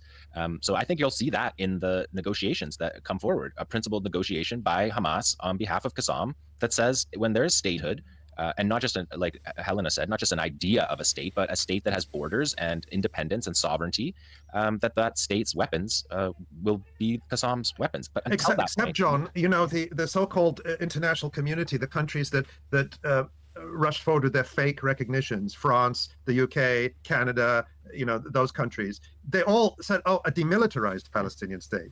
So they anticipated that. So they don't even want this imaginary state to be able to defend itself. So they don't want Palestinians to resist. And then when this magical state somehow comes into existence through, I don't know what, asking the Israelis nicely, because that always works, then it won't be able to defend itself either. Right. Yeah, those recognitions were to the right of Netanyahu, pretty much. I mean, from that position, to say that the state has to disarm, and the prime minister of this country saying that it had to be a Zionist Palestinian state, a disarmed Zionist Palestinian state. I mean, we covered that well on this show. Those recognitions were an embarrassment to international diplomatic trade craft. Yeah, I think that the Canadian comment was the most telling and most Trump-like, actually. That is what they want, a Zionist Palestinian state. But that's the two-state solution is a Zionist solution, because the whole point of it is, Palestinians don't need a little itty-bitty state on a part of Palestine. Palestinians would like to return to and exercise self-determination in all of Palestine, which is their right. The only reason to have a two-state solution, and this is why it was conceived, is so that you can have Jewish supremacy on at least part of Palestine. And the argument between Western liberal Zionists and the Likudnik right wing in the West and in Israel is, what's the best way to save Israel? This is two competing Zionist visions. The Emmanuel Macron, Keir Starmer, Mark Carney vision is, we love Israel so much, the only way to save Israel is to allow a little Palestinian statelet that will keep Israel intact as a Jewish state with a Jewish majority, so that we can pretend it's also a democracy. That's the liberal vision of Zionism. The one that's dominant in the US and in Israel is, no, we don't need to worry about that. We can expel the Palestinians. We can just take their land and make them live either as slaves or expel them. Tell them, you don't want to live here with no rights, then you're welcome to leave. And we're not going to pretend we care about democracy. So it's important to understand that that's why Palestinians aren't allowed to be part of these conversations. That's when Emmanuel Macron and the Saudis convene a so-called conference on the two-state solution. It's without Palestinians, because this isn't about Palestinians. This is about what's the best way to save Israel. And Palestinians have no interest in that. Their interest is in restoring their rights. And restoring their rights is incompatible with Zionism, which is a racist supremacist ideology that negates their existence and whose logic is genocide. Because if you say that Israel has a right to exist as a Jewish state, then it logically follows that Israel has a right to eliminate the non-Jewish majority in the country. Otherwise, how else can it be a Jewish state? So the genocide is actually Israel exercising its right to exist as a Jewish state. And if you support Israel's right to exist as a Jewish state, you must support genocide, because there is no other way to assure it in a situation where non-Jews are the majority in Palestine. They were before 1948. There was a period through ethnic cleansing where they became the minority. Now they are the majority again. Nature, natural population growth has restored the situation that existed before 1948. And the only way, in South Africa, you had the same discussion. How can we preserve white supremacy? By shrinking the white supremacist state a bit, by giving up the Bantustans, but we'll still maintain white supremacy overall. It's the same thing now, and nobody should be, bamboozled by it.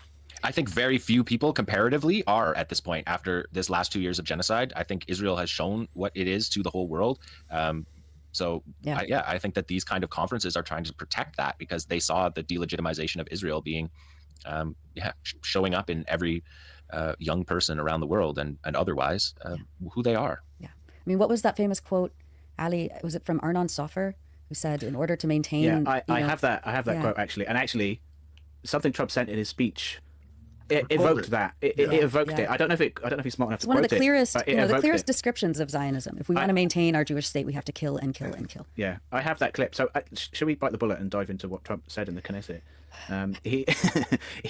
We saw the clip earlier with Helena, where we don't need to play that again, but he started off, he declared the end of the war, and then he spent a long time thanking people in the room, Pete Hegseth, Jared Kushner, Steve Witkoff, all of his people basically who'd helped him.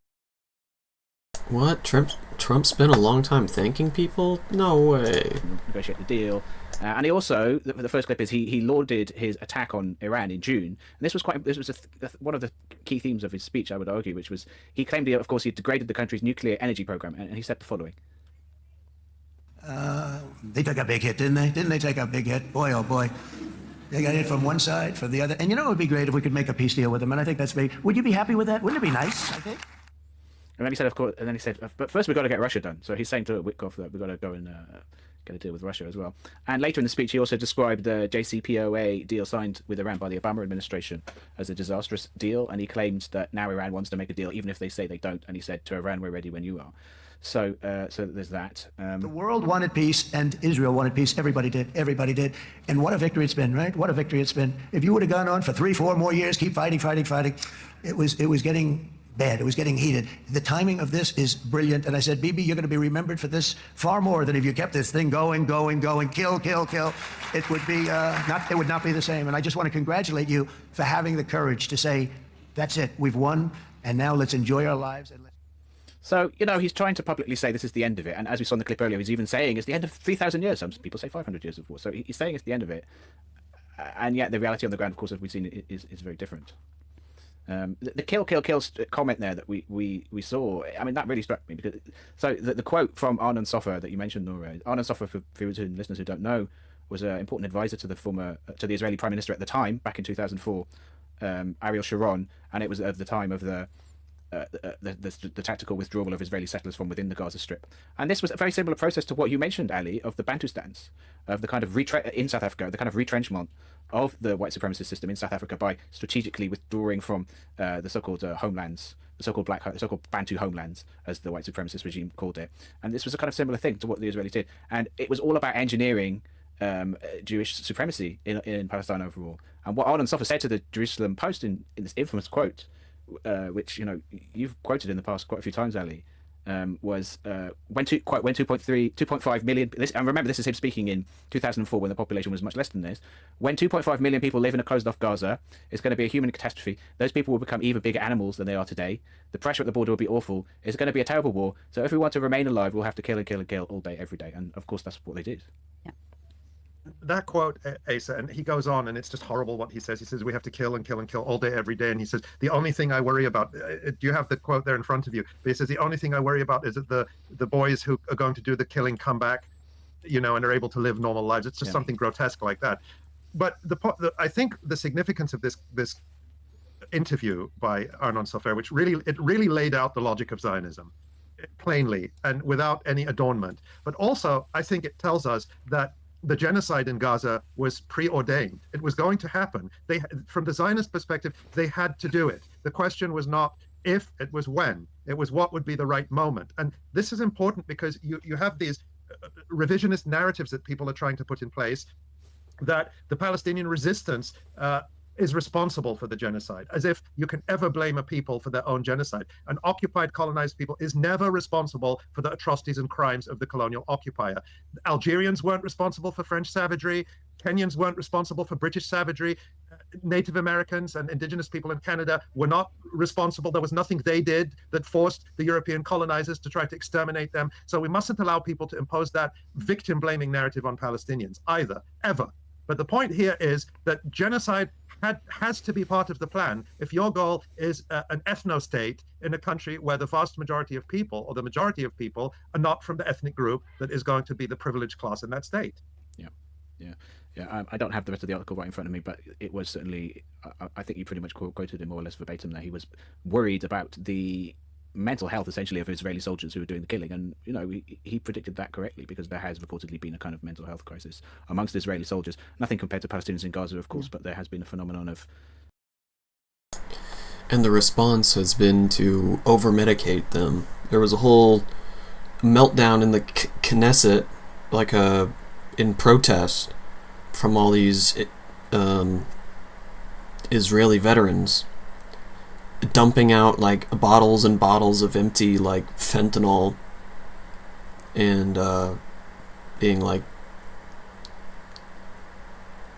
saying stuff like, "Is this your response? This is killing us," or whatever.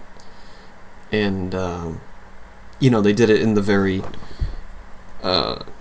subtly Israeli way of screaming this at the top of their lungs and dumping out bags of it onto the table of the Knesset. It's wild. We should watch that, actually. The mental health of the IDF soldiers is dog shit, bro. They are committing suicide. They are taking pills. They are... they're in a bad way.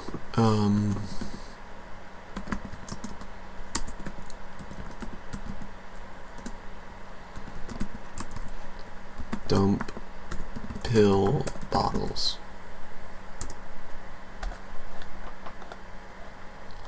IDF soldiers dump psych meds in front of Israeli politicians. Israeli soldiers dump medications in Knesset over a suicide surge.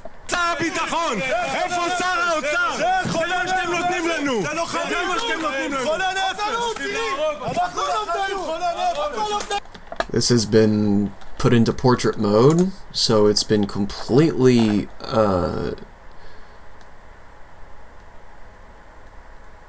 butchered. You can't see the whole thing. You're watching Israeli soldiers dump piles of psychiatric medications on... Alright, shut up, Anna. We know what we're looking at. God, I hate the Young Turks. They did 9 minutes on this? Really?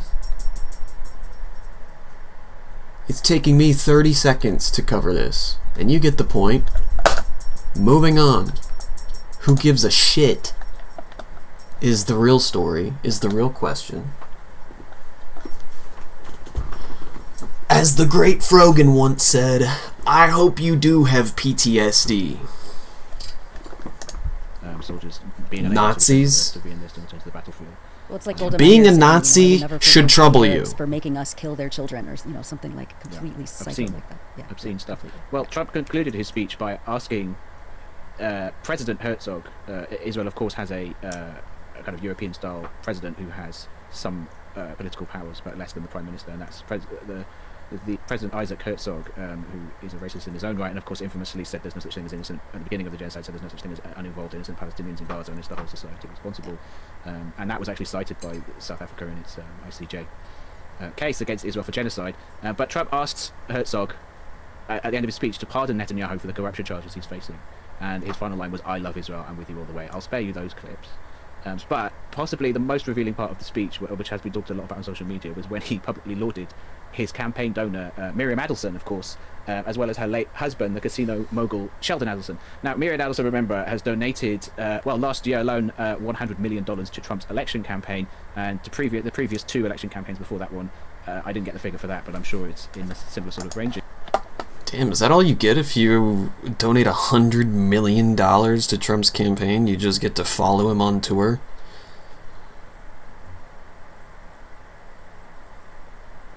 Nah, that's probably the minimum demand of donors of that level. They're like, okay, we're going to pay you all this money, okay? But we also want to attend your speaking engagements and make sure you're saying the right thing. Like, yeah, you can laud them as your donors. Like, I'm so glad they're here. Look, they even want to show up to my thing. Like, no, that's not the vibe. They're not your honored guest, okay? They're your watchdog. They are your babysitter, okay? Because money talks, and she's there to make sure that you're doing the talking. Which is certainly tens of millions of dollars. And that was more last year than Elon Musk. And it was quite similar. The clip I'm about to show you is quite similar, actually, Ali, to that clip we watched earlier, that you played earlier, of Trump saying that the Emirati official, Sheikh Mansour, had unlimited cash. He's kind of just saying what comes into his head when he sees people. So we're going to play this clip of what he said to Adelson in full, because it's pretty astonishing. But every president for decades said, we're going to do it. The difference is I kept my promise and officially recognized the capital of Israel and moved the American embassy to Jerusalem. Genocidal.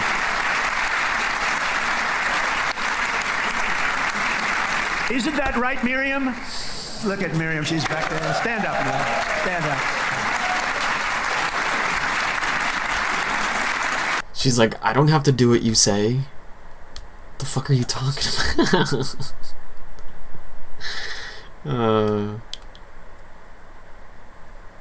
Also, telling a woman to stand up is just rude. I would never do that. Miriam and Sheldon would come into the office. They'd call me. He'd call me. I think they had more trips to the White House than anybody else I can think of. Look at her sitting there so innocently. She's got 60 billion in the bank, 60 billion. And she loves, I think she's saying no more. And she loves Israel, but she loves it, and they would come in, and her husband was a very aggressive man, but I loved him. He was a very aggressive, very supportive of me. And he'd call up, can I come over and see you? I say, Sheldon, I'm the president of the United States. It doesn't work that way. He'd come in, but they were very responsible for so much, including getting me thinking about Golan Heights, which is 60 billion is a lot to go around. Especially in Palestine. 60 billion would transform all of Palestine. Or at least Gaza. Probably one of the greatest things to ever happen.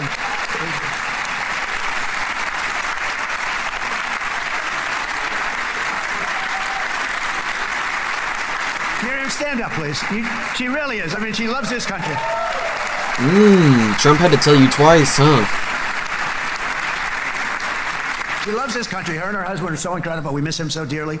But I actually asked her, I'm going to get her in trouble with this, but I actually asked her once, I said, so Miriam, I know you love Israel. What do you love more, the United States or Israel? She refused to answer. That might mean Israel, I must say.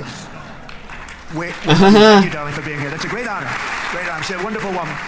She is a great woman. I've always stood for the people of this community, and I always will. I'll always be with you. I'm always going to be with you. I guess maybe something could happen to change my mind. Somebody that's really stupid gets into office and wants to do really bad things, but that's about it. We don't think we're going to have that happen. I hope we're not going to have that happen. And this man is a good man right here. These two men are good men right here. Oh my God, stop. $60 billion, and she like doesn't have the right, hairstyling creams, or I mean. Yeah, her hair does look crazy. Was that a dig at Zoran Mamdani? The stupid comment?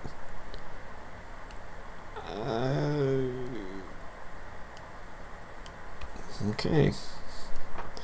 Imagine a guy who wants people to have free bus rides gets under the skin of billionaires this much, She's like not using any moisturizer. Like I don't. Sorry, it's petty. But I can't help but laughing freak. because everyone looks so uncomfortable. Yeah. Didn't they? Like Miriam Adelson is going, sit down, stop making a fuss. But at the same time, she's trying to just grin through He's it. putting it all out there. I mean, that was Yeah. the Make America Great Again, America First president, just telling us all openly, well, what we already knew, but it's coming from the horse's mouth, that the top financiers of his campaign, the top Israel lobbyists in the world, could effectively march into the White House anytime they wanted and dictate his policy. That's exactly what he just said. He wasn't even thinking about the Golan Heights. He'd never heard of made it. him think about it, and then he gave it. No, that's a good point, John. Like he said, oh yeah, I got me thinking about the Golan Heights for the first time. But no, you've just pointed out her dress had custom yellow ribbons on it. I didn't. Oh notice no, that. Tamara pointed that out. I didn't even notice. Okay. I could sure hardly it look cost at a her. fortune. Like it's just. I'm sure. Yeah, so I'm sure it did. hideous. But like, it's I don't know. I could probably write an article about that clip, to be honest.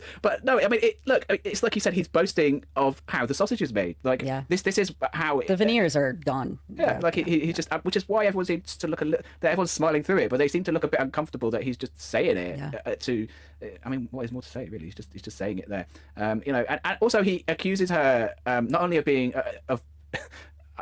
I was kind of flabbergasted when I saw it because it was, even for Trump, it was pretty frank. I mean, he accused her of being Israel first as well, or Israel only. Yeah, it wasn't even really. dual loyalty. It was like singular loyalty. And how does that play with his base? You know, I mean, will they see that? What will they think? I mean, already on the right, there is this opening of unprecedented opening of space to criticize Israel, and it really comes from this notion that Israel has too much influence in the United States. It's not based on solidarity with the Palestinians as such, although there is some of that. Some right-wing people have spoken with empathy for Palestinians, but a lot of it is sort of motivated by this idea that our politicians are controlled by various interests and Like lobbies.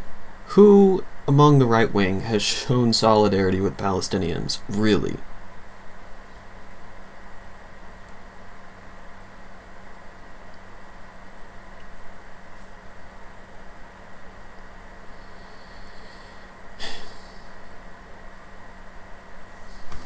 Because it's always couched in like, yeah, I care about the Palestinians. That's why Hamas needs to be disarmed. Like, what? I think if you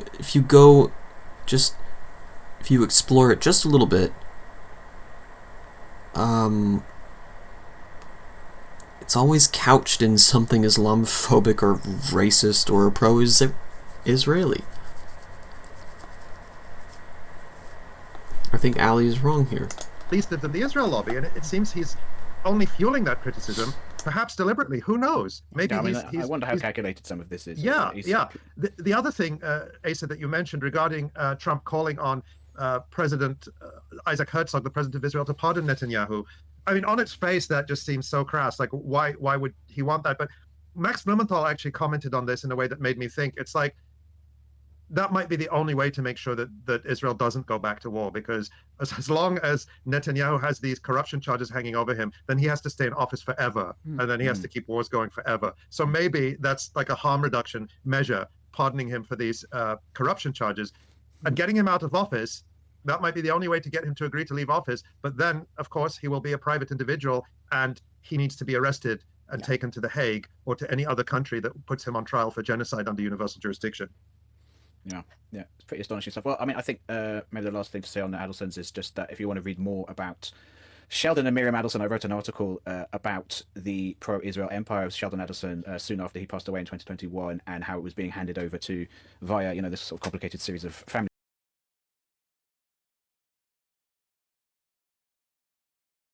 Dear God, dude.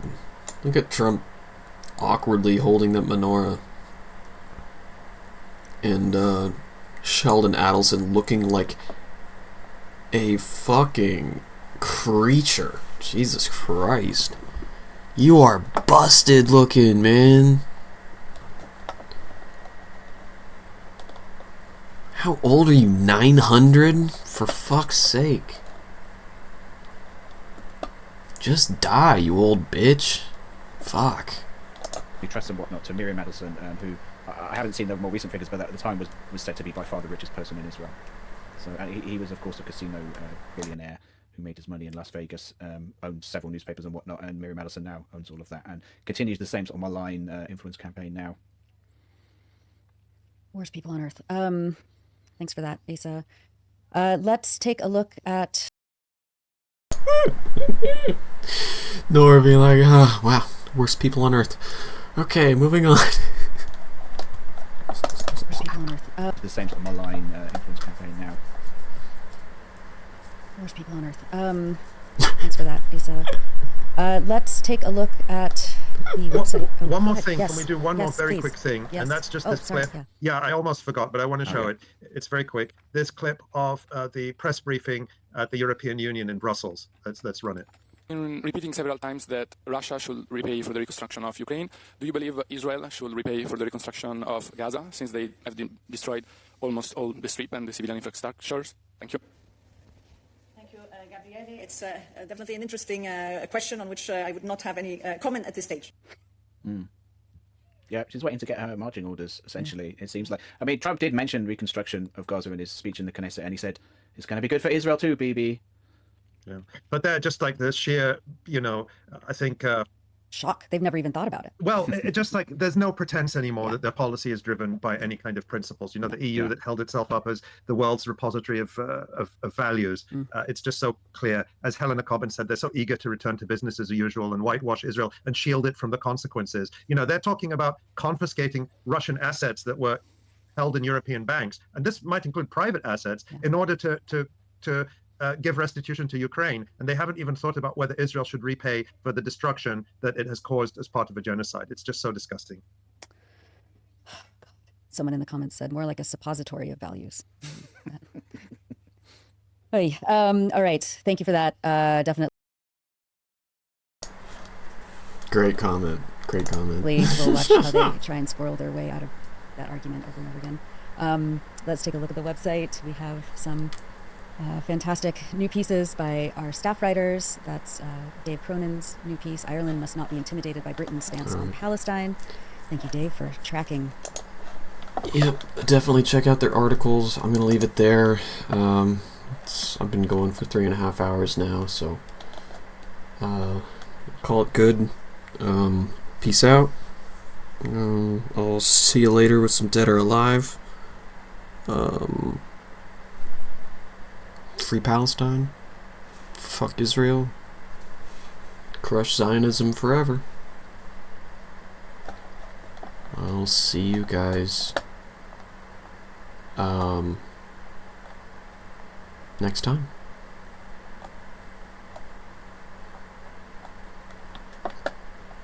Peace. Where's your fucking badge, you pigs? We go hard for Palestine. We escalate for Palestine. We fight for Palestine. We give it everything we got. We do not work with the police. We do not point people out to the police. We do not lay hands on our comrades. When we go hard for our people, you stand out the way. If you ain't with it,